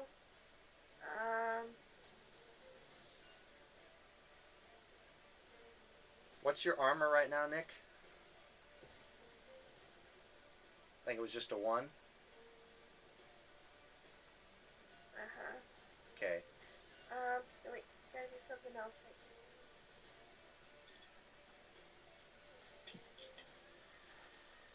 I'm just using an open map polygon right now. Yeah. Oh wait, I can use magic to try and absorb some of that. Like, make a magic shield. Yeah, you could. You could roll a block. An opposed Right. magic check. It would depend on what kind of power you wanted to cast that. You'd say what power you want to cast that, and you'd roll conviction. Okay, I'll roll it at. So you got a 3. So I'll just, make So- that 3 into an 8. and So you'll cast just at make it a 5. power 3. Okay. Roll a discipline, and as long as you get over 3, this will work. Would that absorb the rest of the? Well, this is how it's going to work. You're going to roll it, and this is going to be your opposing roll against him, and the shield will automatically block 3 damage if you succeed.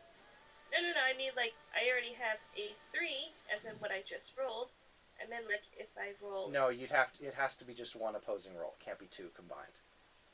No, I mean, like, my conviction is 5. Well, I know. So if you want to cast it at 5, that's also fine. And you'd block 5 damage.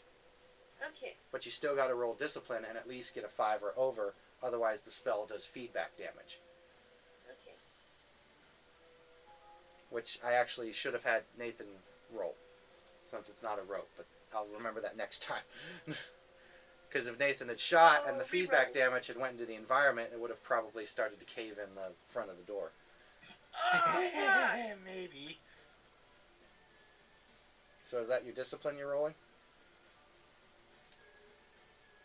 But that's okay because feedback's not too bad because you can either choose to take stress or you can have it go out into the environment. Well, I guess I might as well have it go out into the environment. Okay, so you're casting a block spell, so go ahead and take 1 mental stress. Just fill in 1 bubble. And you're going to block 5 of that damage.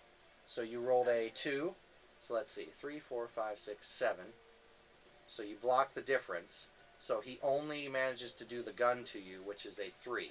So 3 physical stress coming at you. The rest is blocked by the shield. Okay.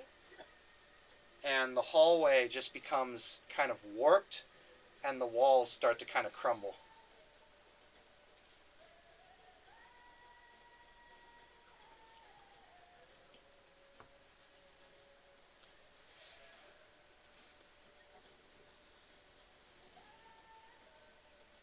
Alright. Well, that was pretty crazy. Alright, so now it's Sarek, and then Tamsis, and then Tiffany, and then Alex.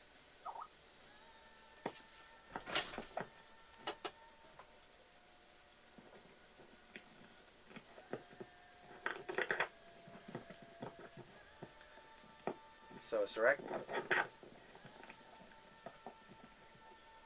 Jonah. Jonah. Sorry, I was muted. How far away is this guy right here? He's about 20 feet away. Then I will run at him and attack him with my Kopesh. Alright. You want to go ahead and invoke the aspect of charge? Sure. Yeah, I'll do that. Actually, what am I saying? When you charge, you automatically get a +1, but if you like, you can actually invoke an aspect on it as well and just call it a raging charge or whatever.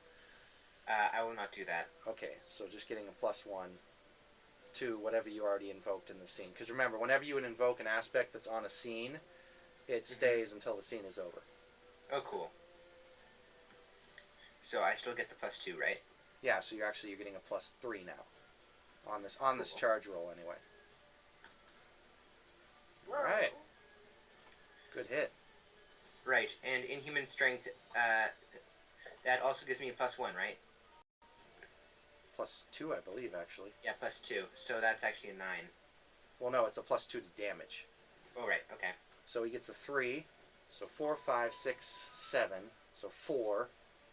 You beat him by 4. And then your strength gives you a +2. Okay. And then what's your might? My might is +3. Okay, so 4, 5, 6, 7, 8, 9. And then what's your weapon? 3? 3. 10, 11, 12. So his head goes off. Yeah. As I It's like- assumed. He's like, yay! And he hugs him. Oh, you do. Oh, is there more? Let's find more. You can hear Right, more also, guns. right. Yeah, also I forgot my my stunt with Kopesh, but whatever. Nick runs off to find more. Yeah, you can hear more gunshots coming from the other side of the hallway. Gonna head towards that direction. Same. And as for those of you who are just outside the door, Jeff.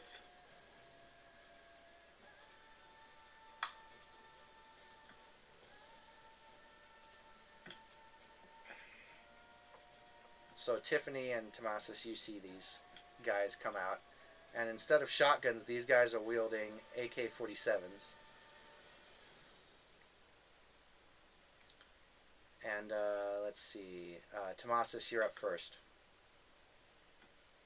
Tamsis. Polly. So you've got a move action and a standard and then a minor.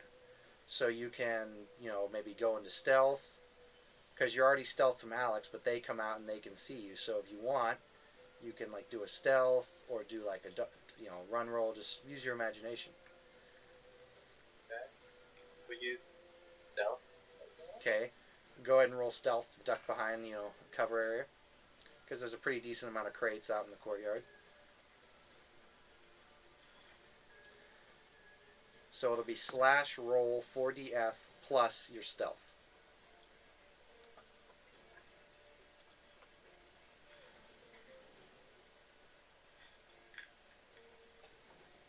Alright, he doesn't see you at all.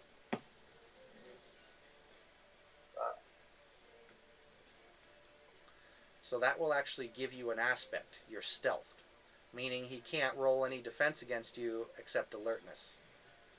If you choose to, like, go and attack him. So you're hiding down. So are you going to move anywhere, or is that going to be your action?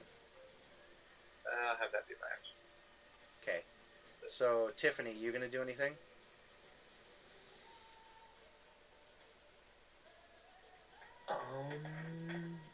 I am going to turn some of the water in this guy's blood into a spike. Okay, so are you going to do? Out of his arm Is and it stab him in the face. going to be an attack or a maneuver to try and put an aspect on him? Because what's cool is that as you fight as a team, if you choose to do a maneuver and try and like weaken someone or put an aspect on them, that aspect does not need a fate point to be activated. Give him frostbite. So what you could do is you can do an attack. Give him a spike in the Yeah, face. yeah. Each turn you can do what's called an attack, a block, or a maneuver. In addition to the opposing roll you do. A block takes away your action for the next turn, other than movement. However, it can really enhance your damage cutoff, just like Roy did.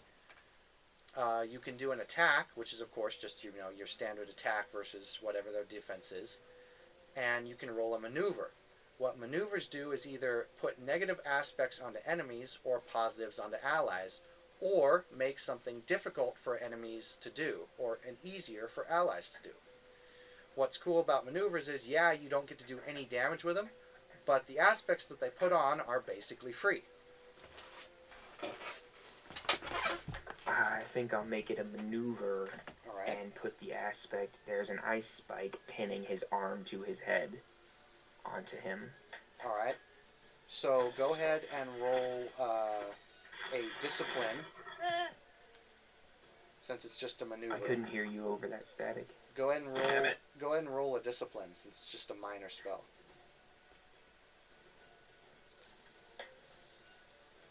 Because every roll in this game is opposed, regardless. Ooh, nice. Very nice. You beat him by 2. And it's going to be a normal aspect, so anyone attacking that guy is going to get a +2. Alright, so are you going to do any movement, or is that it? I think that'll be it. Alright. Alex, you see 2 men rush around from the corner with AKs brandished and pointing at you. However, one of them immediately gets his right hand frozen and stuck to his head, and he's struggling trying to work his weapon, while the other one still has a full grasp on his gun. Alright, first things first. Gonna go right inside the doorway so they don't have a clear line on me to shoot me. Then I'm going to dip back out and shoot the one that isn't frozen with another one of my fire rounds. Alright, so let's do it right this time. So first off, you got conviction at 5, so it's going to be a damage 5. But roll a discipline. Alright, that'll be a 5, because I got a +1, a Alright, 6, so, a 5, a 4, and a 2. Alright, so no feedback or environmental damage. Now roll your firearm skill.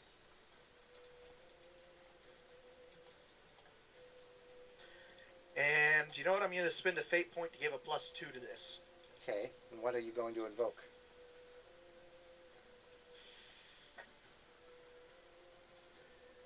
No one makes me bleed my own blood. Alright, Well, you have a clear line. You have a clear shot on him since he's right in front of you. True. But I like the one I just made up too. No one makes me bleed my own blood. alright. So +2. Alright, that will be a 7. 4, so Oh, 5, he 6, did. 7, so 3. And then your bullets are 5. Plus the 3 from So the gun. 4, 5, 6, 7, 8, 9, 10, 11. So can he survive this? Don't think so. Oh, yes, he can with a severe.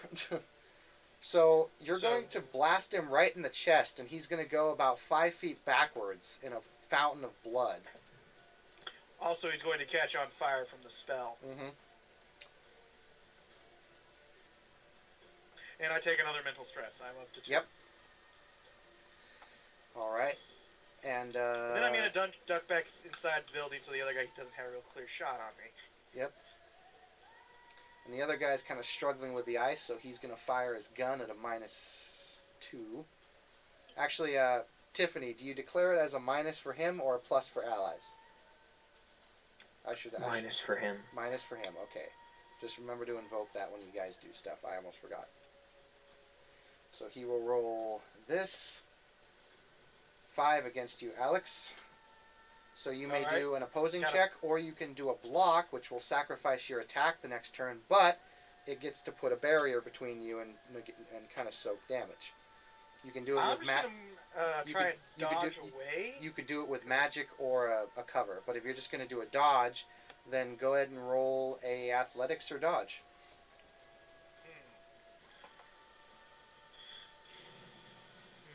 Actually, yeah, I'll just throw a shield up in front of me. Okay. So go ahead and So spend. conviction. Yep. So go ahead and spend 1 mental stress. And what power are you casting it at?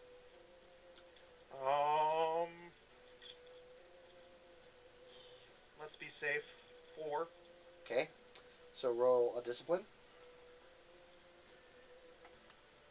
All right, that'll be a +1, so 5. All right. So you roll a 5, so you're able to control it. So that'll be 5 versus his 5. So that'll only be weapon damage, but your shield is a 4, right? Yes. So no damage. Woo! So you'll sacrifice your attack the next turn, but you just blocked his damage, his shot with the shield. Yep, basically a wall of earth just made the wall that he shot through me at harden, All right. Let's so go. it stops the bullets. Yep. Let's go ahead and finish up the battle outside. So, Tamsis, go next. Mr. Dragon.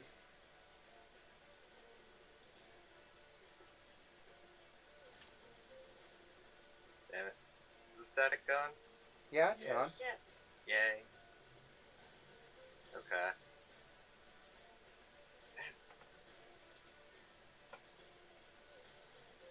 Sorry. Wires thing. Not happy. Right. Reload. What were their conditions? Here, I'll put a marker on him. This one over here has a -2 on everything he does, and this one over here looks like he's about ready to get dead. Then from the stealth position, you jump on the guy with the -2. Okay? So you're going to dash for him, and all he can do is roll alertness. Plus, you've got an aspect of stealth. If you want, you can invoke that for free, since it's the first aspect you've invoked, and it'll give you a +2 on your attack. No, won't invoke that. And are you going to attack with both claws? Yes. Okay. And you have it where both claws do max damage or half for the second?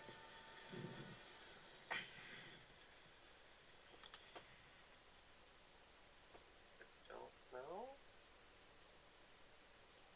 Yeah, that's right. I gave you the stunt of having both claws do max damage. Okay.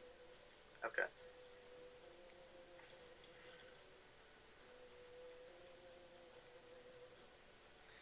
So go ahead and roll /roll 4DF. Your brawl +2. Brawl?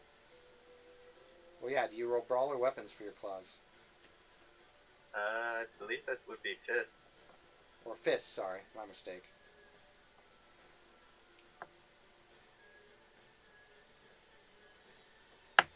Sorry, I'm getting back into it myself. Okay, so go ahead and roll the second attack too, since you're rolling 2.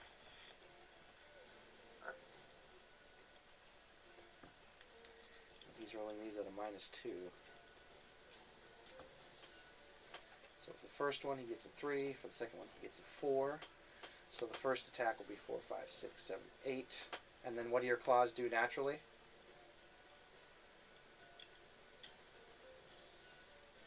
Check what their ability is.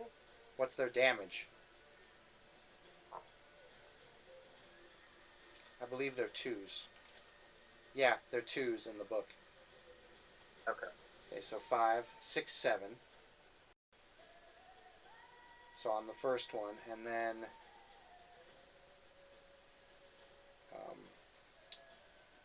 6, 7, so 3, 6 on the other one. So yeah, that guy gets eviscerated.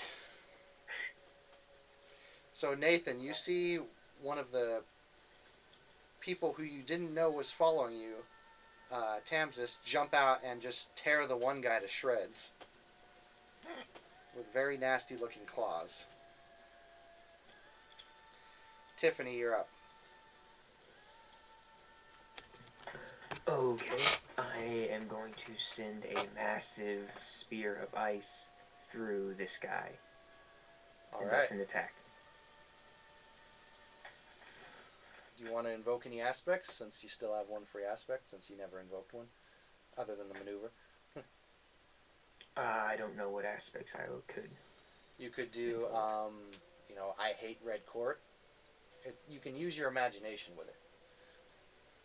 Okay, so would that give me a bonus then? Yeah, it would give you a +2. Most all aspects are a -2 or +2. Alright. So it's 2 plus however many shifts I want to put in? Well, it's what you do is, since you're going to cast a spell, you Yeah. off, you cast a spell by taking one mental stress and then saying what power you're going to cast the spell at. You can cast the spell anywhere from 1 to your conviction score. So what's your conviction score? It is +4. Okay, so you can cast a spell power from 1 to 4. Are you using a rote? No. Okay, so you're not using your rote. So you're going to roll your discipline to attack him. Okay. And my discipline's +5. Yep. And you can actually roll your discipline or conviction to control your powers, but you guys can do whichever. Okay, so you got a 4. So your spell does not do feedback damage, and it does not do extra damage to the environment. That's good. So you got a 4, and he's going to roll to dodge. He gets a 5. So he beats you by 1, so he dodges the spear. Well, that's not good. As he spills out a lot more blood. And since we're just finishing up what's going on outside, it's back to you, Alex, but you blocked, but you can still do a move or a maneuver.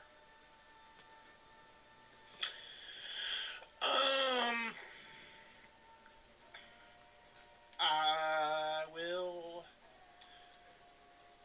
just go, since the other guy's basically dead, he's just rolling around on the ground, bleeding out. I have to go back to my quick circle and start modifying it to, I'll tell you what it's going to do in the next turn. Okay. Tamsis, you see that the one guy you fought is completely dead, and there's another guy over to your right just bleeding out. Isn't he also on fire? He's starting to get set on fire, yeah. Head over to the doorway then. Right. And it's going to be... Ice spear that's lodged next to him and stab him with it. Yeah, he actually tries to run towards the ice spear and try and cool himself off, but he just bursts into flames and dies. Always love me a good barbecue. And then we'll really quickly finish up the fight inside. So, Nick, you'll go first. There's still one guy with a AK-47 shooting at you guys. Kill him. Whee! Let's do this.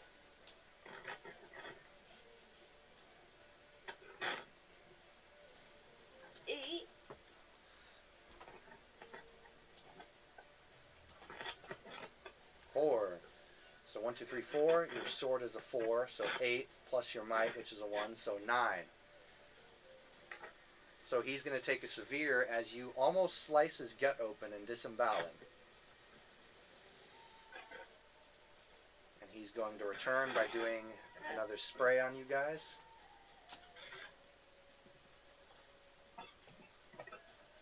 Okay, so that'll be 7. So Soreka and Nick, go ahead and roll your defensive rolls. I use it. Oh, okay.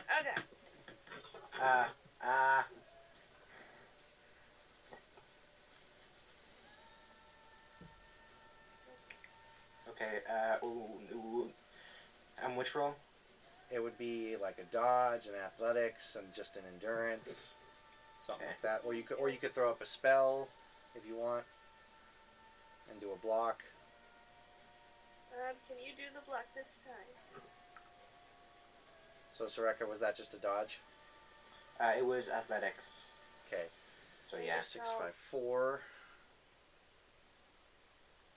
I'll do my magic this time. Yeah, go ahead and take another point of stress, and then we'll go through the magic steps again here. So take another point of mental stress, and then what power are you going to cast the shield at? I might as well cast it at 5. Okay, so cast it 5, and roll me a conviction or discipline to control it. Damn it. Alright. So once again, the background is going to kind of start to fall apart, and I'll let you know what happens after we finish the roll. So you put up a shield of 5. Okay, so Nick, you are going to be taking, there's going to be 4 mental stress swinging at you, and Soreka, there's going to be 5 mental stress swinging at you. What? Mm-hmm. Nick. Because remember, he adds the damage to the weapon as well. Ass. Oh, well, I don't see you trying to do anything to protect us. So how much mental stress? You're going to be taking 5, and Roy's actually going to be taking 3. Fuck. I have to take a consequence. Yes, most likely. So mild would be -2, and it just take 4? Yeah. Or... Yeah, mild is a -2, moderate is -4, severe is -6, extreme is -8. Okay, so what's a mild aspect?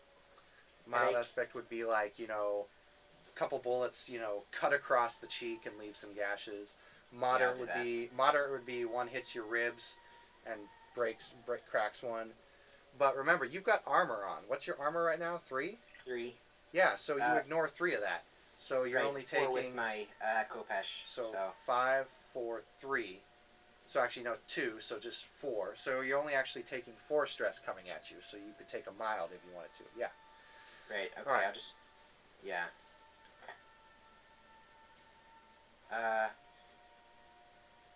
Yeah. I'll just take a mild. All right. So a few of the bullets cut you as you dodge. Yeah. And Nick, what are you gonna do? Well, I guess since the shield would slow down the bullets, he can try and block them with his sword. Well, you already rolled your defensive roll. Oh. But you do have 1 armor on, so you're only taking. There's only 3 stress coming at you.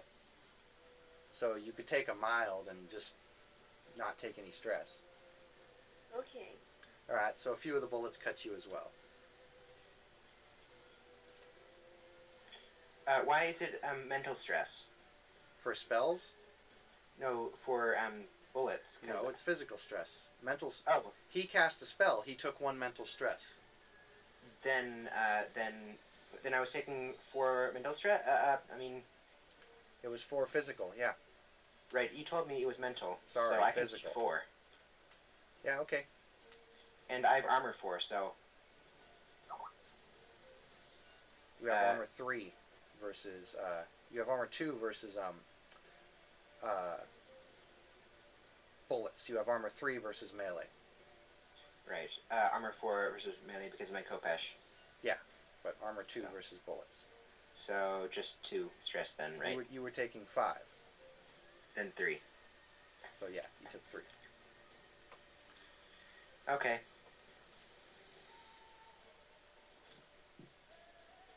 Oh, by the way, Nathan, you can give a bonus to the rolls. You can't give a bonus to a flat skill or power. Okay. So if you wanted to say, my anger gives me power, and therefore I get to get a +2 when controlling my power for conviction, or blasting Yeah. it for conviction if you go over your conviction score, that could be something you could add it to. That's what I meant to do. Okay. So, Sarek, it's your turn. This guy Cool. looks like he's on his last legs after just getting sliced in the gut. Then I will come over and attempt to slash his head in 2. You're going to charge him again? Pretty much. Alright. So your weapon skill +3. Whoa. Ooh.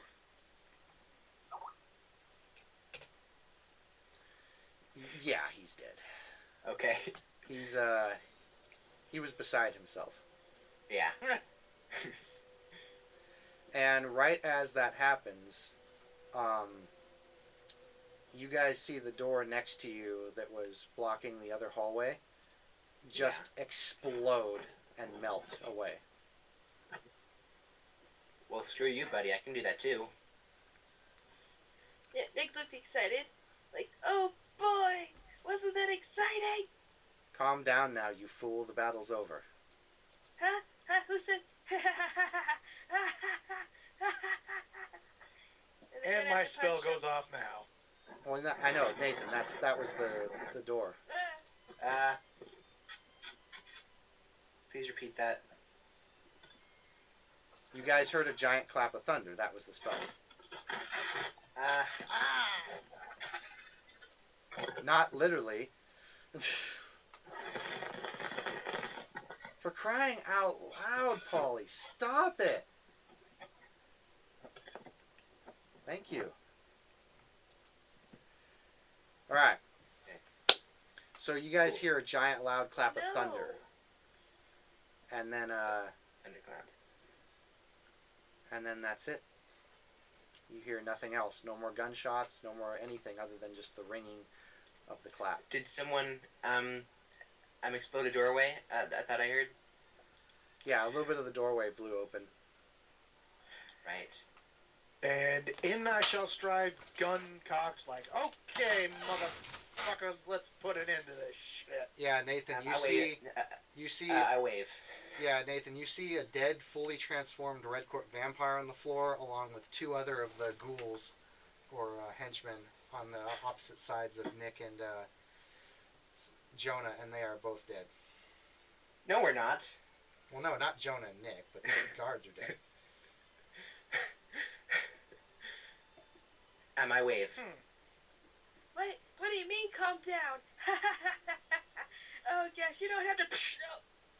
And then I'm Nick gonna falls step down. aside. I'm gonna step aside Jonah, from this. Jonah, God. you notice Oh that God, what happened? you notice What that did the I do? you notice that the red aura is now gone from Nick.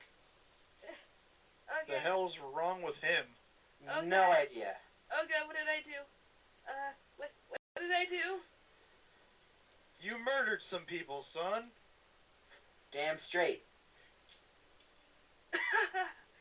Oh God.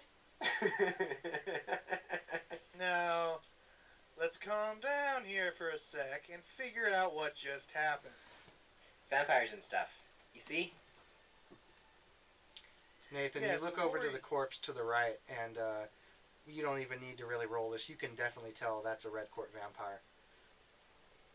Yeah, but what were you two doing tussling with Red Court vampires? So Just something know- about a package. Just normal business. Apparently, we had to pick up a package. Well, I mean, I had to. I had to too. Okay, we don't know. It was the same package. Where is that package, by the way? You don't know. You guys are still just in the main hallway. I'm gonna. Let's try and find this package. Air quotes. Can you help me stand up? Sure. I give you my hand. Nick takes it. Is Okay. there any overwhelming magical auras coming from this area now, Brandon? Like this package? Actually, now that these guys are all dead, you don't feel as much energy as you felt before. Where's the energy coming from, though? It's coming from the main room, and it seems to be a much more light, kind of flowy energy than the big aura that I you head sensed earlier. directly for it. Okay. So you follow Jonah and Nick in, and you open the main doors to the warehouse. It seems to be a factory lineup, and it seems the wavery aura seems to be coming up from the main office. You go up there, and it looks pretty abandoned except for two packages that are on. One is on the chair, one is next to the computer. On one of the packages, a white envelope letter reads Sarek, and then the other envelope reads Nick. I will take my package. Nick takes out a handkerchief from inside of his coat and wipes his gloved hands. Get all the blood off. Uh-huh. And then he takes his. It's like, okay, I hope we got another one of these. Oh, here we go. He unravels a scroll, and he puts his hand on it, and new clothes appear on him. Great. Handy spell. Oh yeah, I got a couple of these in case stuff like this happens. Oh. Right. What's happening?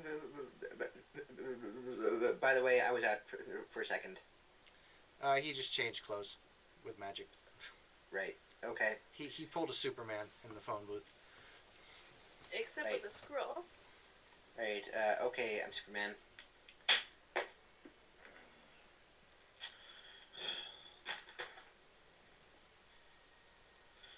Well, since it doesn't seem like there's going to be anything more entertaining going on right here other than you two picking up packages. Wait, hold on. I'll What are leave you now. doing here then? Yeah. Why are you guys here? Did the other two follow us in, Brandon? I don't know. They're Well, Ethan had to go, so we can just... they control their own destiny. Uh-huh. Tiffany just kind of leans against the door and doesn't say anything.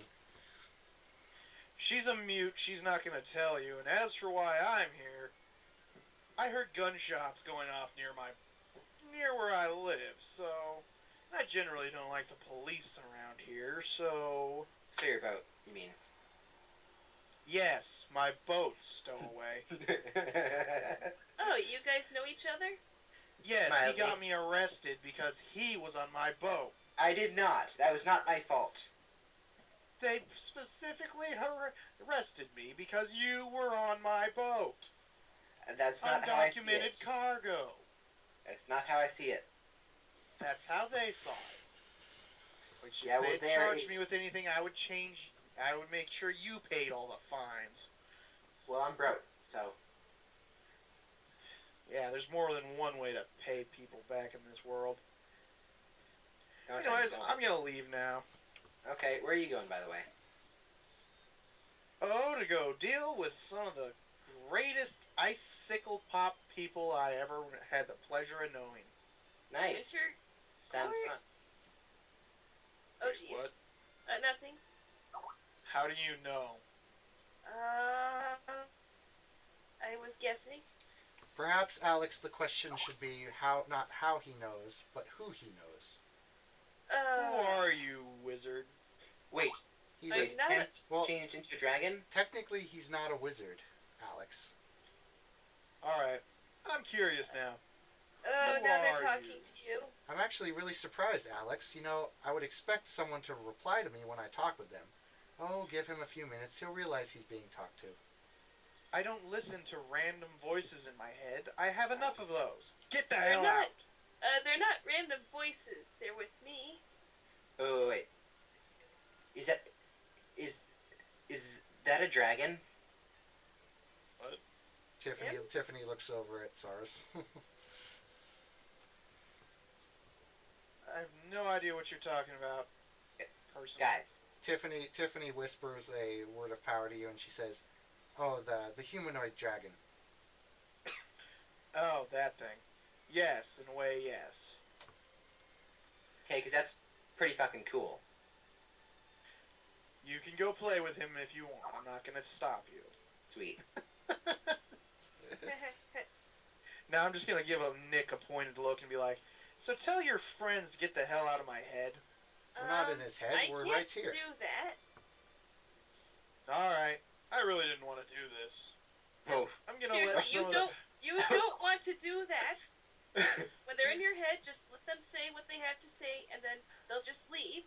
Do not I'm gonna try let and some of the force them power to of do my anything. emissary of the summer court leak No, out. no, don't try that. Don't try that. This is just me doing something where I'm not saying it out loud. No, he knows you're gonna try and do something, and he's just saying, don't do it. Okay, Nathan. So you're just releasing power. Basically, I'm just letting the power that the summer court gave me be seen. Okay. So as to be like, get the hell out of my head. Hey, you know that aura is really cool. Let's change its color. And he changes your aura. Oh, you did it! He changes your aura to pink, Nathan. Yeah. Fun. Oh, wow. Click. Gun pointed at Roy. Take them out. Hey, And hey, Nick, check this out. Go ahead and pull the trigger, Alex. I aim at his crotch. Go ahead. Do you pull the trigger?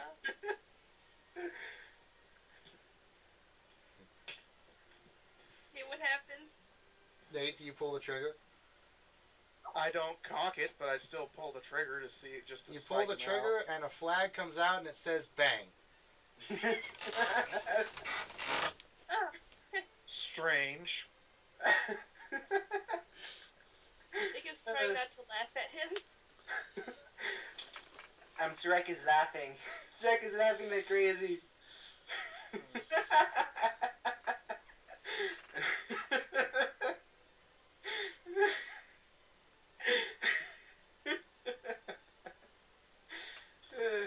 Hey, did you see? Did you see the gun? Did you see the gun do that? Oh my god.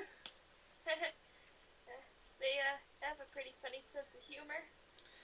And on the back of the flag, on the other half, besides the one that says "bang," it says "All work and no play makes Doris a bad girl." The hell? Who's Doris? Yeah, Brandon. Random references mean nothing. Well, that's the point. Yeah, it means nothing. I know. It's up to you. I know. It's like Jack's a dull boy. They Yeah. called you a girl.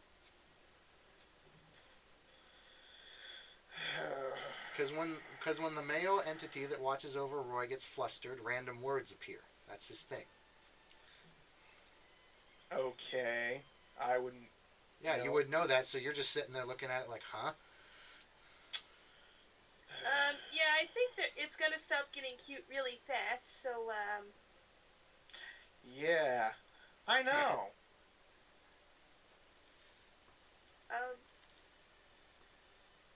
I think he's ready to listen.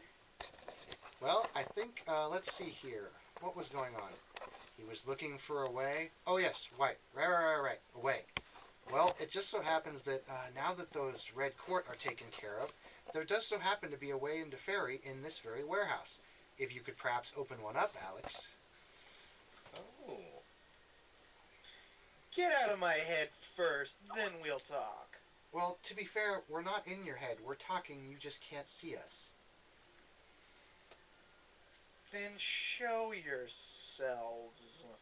You see two... Or at least go back over to him.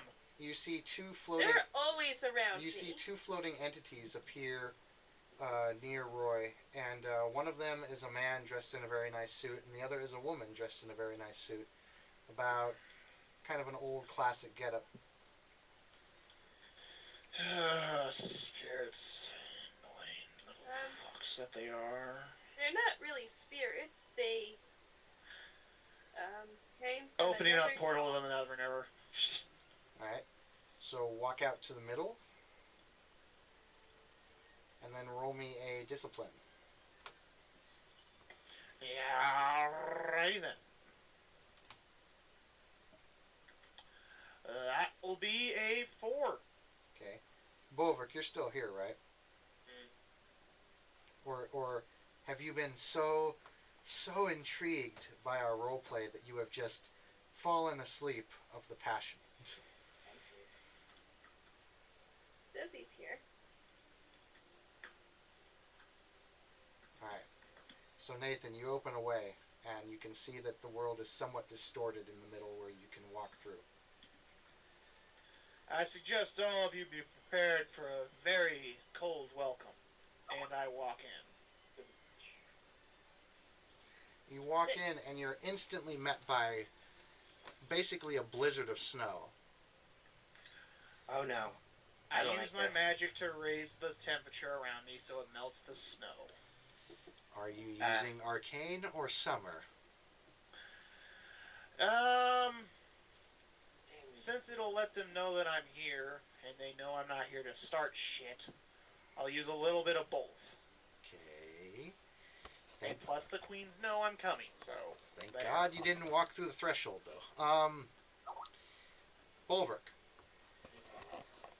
I can barely hear you. What'd you say? Alright. You can feel a presence of summer down near the front gates of Arctis Tour. I immediately go in that direction. So Nathan, you kind of stand and look up, and even though you've released some of your power, the blizzard is still pretty strong. Basically, I was doing it just so Yeah. I would still be comfortable. And it's somewhat hard to see, but after a few moments, the blizzard dies down, and it seems to just turn into a normal snowfall. And you you see a humanoid figure stand at the front gate of a very large tower. I'm going to reach into my bag and take out some of those, crack them to make them hot pads and put them in my right gear. Yeah, because it is pretty cold. Nick was never instructed to go into the Never Never. He just get a package. Alright. You don't have to go through. No one's forcing you. I didn't tell you to go. Yeah, he's gonna take the time to look at the letter that was attached to it. Okay, we'll get to that in a moment. Alright. So you see a man, you think a man, standing at the front gates, and Bolvik, you can see a few people who have entered near the front of Arctis Tour.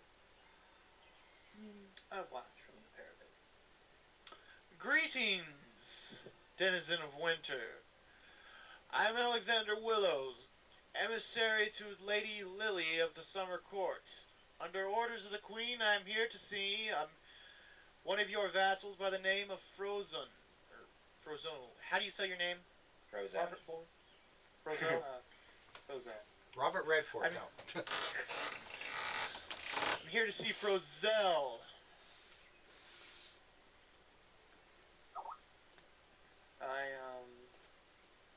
I'll start walking to the front gate. So what? I start walking to the front gate. He walks up to the front gate, and what do you do to the front gate?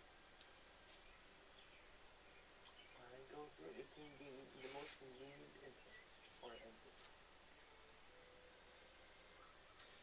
Nathan, you see the front gates of Arctis Tour swing open. I'm going to guess the pleasure of your acquaintance is Mr. Frozel? That is I. I assume you are the emissary of Mr. Marcone. Through a roundabout way, yes. Our courts seem to be working together this time. It would appear. I walk to where shall we go? Well, since Mr. Marcone didn't really tell me what we were going to be looking for, I figure we should head back to Mr. Marcone's office, or at least his building.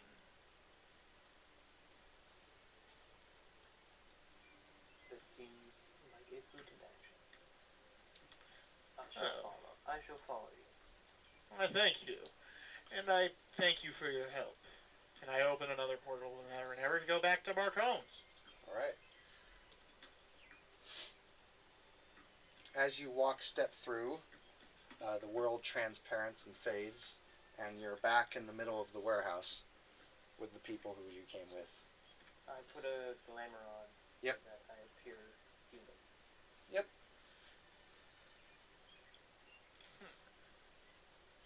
So, Roy, you see them come back through the portal, and you see that they have an extra person, but he just looks like an ordinary guy. Oh, so, you brought a friend along? Friend, I would say, is a much nicer term. I'd say ally at the best. Alright. No offense, Mr. Frozel, but merely stating the facts. None. Now, since I guess all of you are under the employment of Mr. Marcone in some way or another, let's head back to Mr. Marcone and figure out what he wants us to find. Alright. So what was on the letters that we just read? Yeah. On the letter of you, Nick, it said, "Congratulations, Nicholas. You passed the test. Come see Mr. Marcone at so-and-so." And Soreka, it says the same thing. Aw. It's like, it's always a test. So no X's and O's? No. Aw. No. Well, better head back. Okay. How did you take a car? Well, this is my car. But I mean, how? He's not a wizard.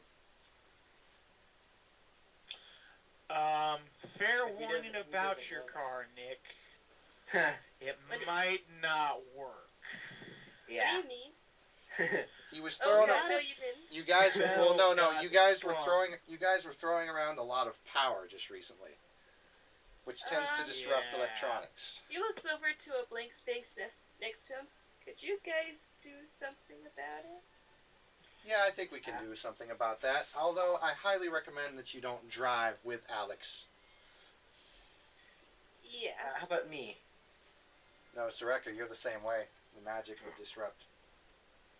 Damn. Shall we walk? I mean, I guess. Oh, I think they can make you a bicycle. I might like that. I'll just start walking because there's no point to wait. I'll take the bike. Either way, you guys managed to make your way back to the building. And you head up to Marcone's office, and just about everyone feels the threshold, because just about everyone in this group is somewhat magical.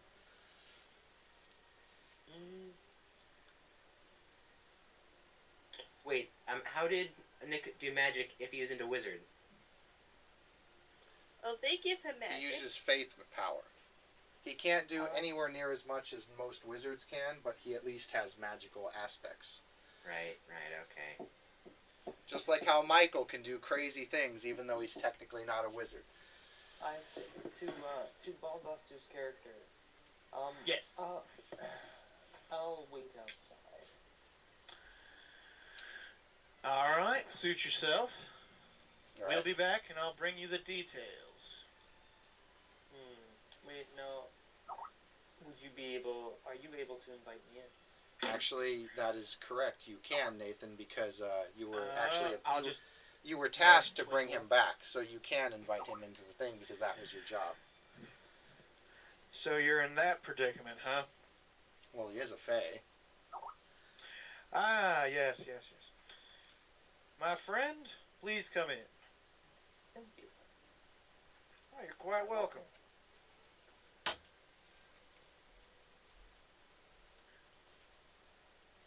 Oh, Nick looks around the place. You look around, it looks a little bit less active than it was. You can still see the same secretary at the front desk. And she looks up, and she's already on the phone. Kind of thinks, does she take a ever take breaks? Well, it's only been about maybe 6 hours since you last saw her. Oh.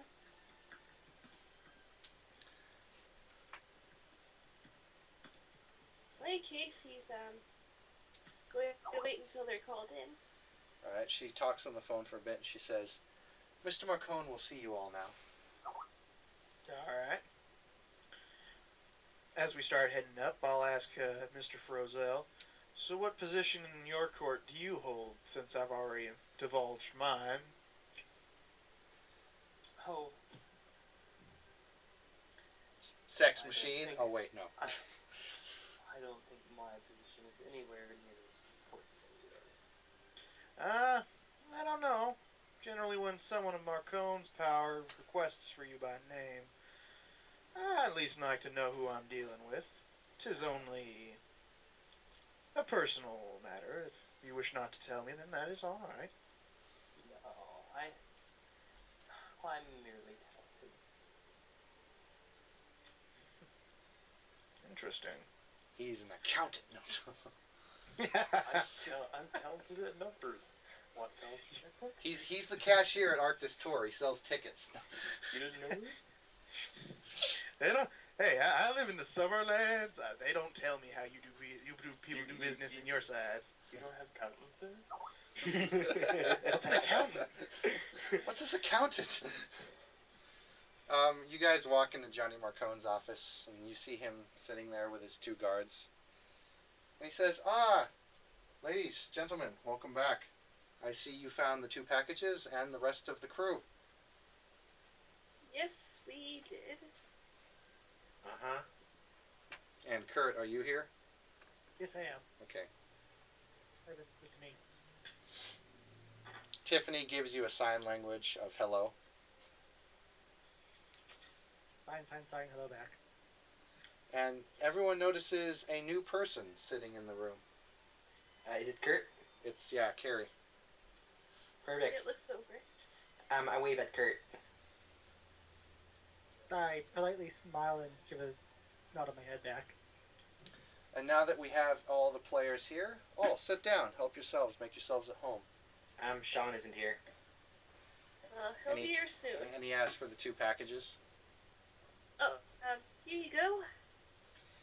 Sure. He says, very good job. You are clearly dedicated to your goal.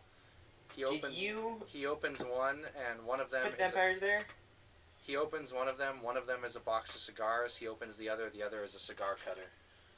Wow. Thanks, man. Almost died there. Well, actually, not really, but vampires, really? He says, I have no idea about these vampires that were there. That was merely a Coincidence? coincidence. Yeah. Shit, Marcone, if you were wanting cigars, I could have gotten you a better flavor and cutter for half the price. He kind of looks and he says, it's not about the flavor, it's about the action that goes into them.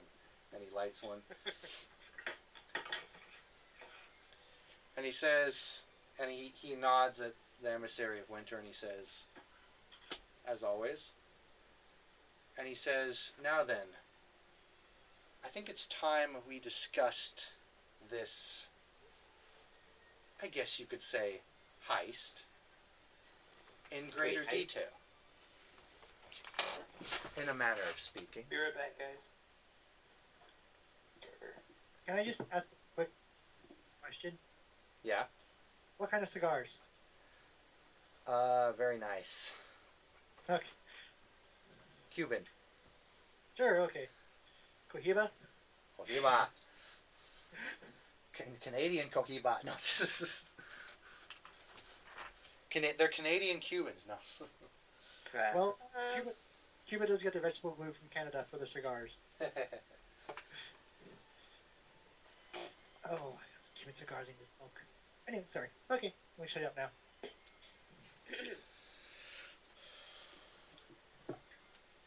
Wait, a heist? In a manner of speaking, yes. I'm just gonna look around the room and look at Marcone like, so how many nuclear arsenals are we knocking over here? No nuclear arsenals, my friend. The amount Merely, of power you have gathered in this room, it's kind of hard to believe that, Marcone. Aw, thanks. a man in my position does not take chances.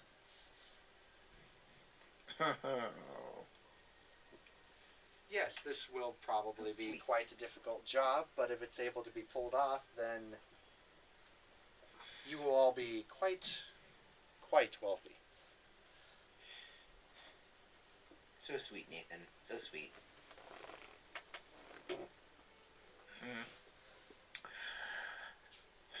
So then, Echo. I mean, I guess we can talk about this later. Well, this is actually where the story will end tonight. Oh, okay. yeah, that was fun. Very awesome. Yeah. Yay. Sorry that combat dragged out. I just wanted Polly and Ethan to get used to the combat the way it was.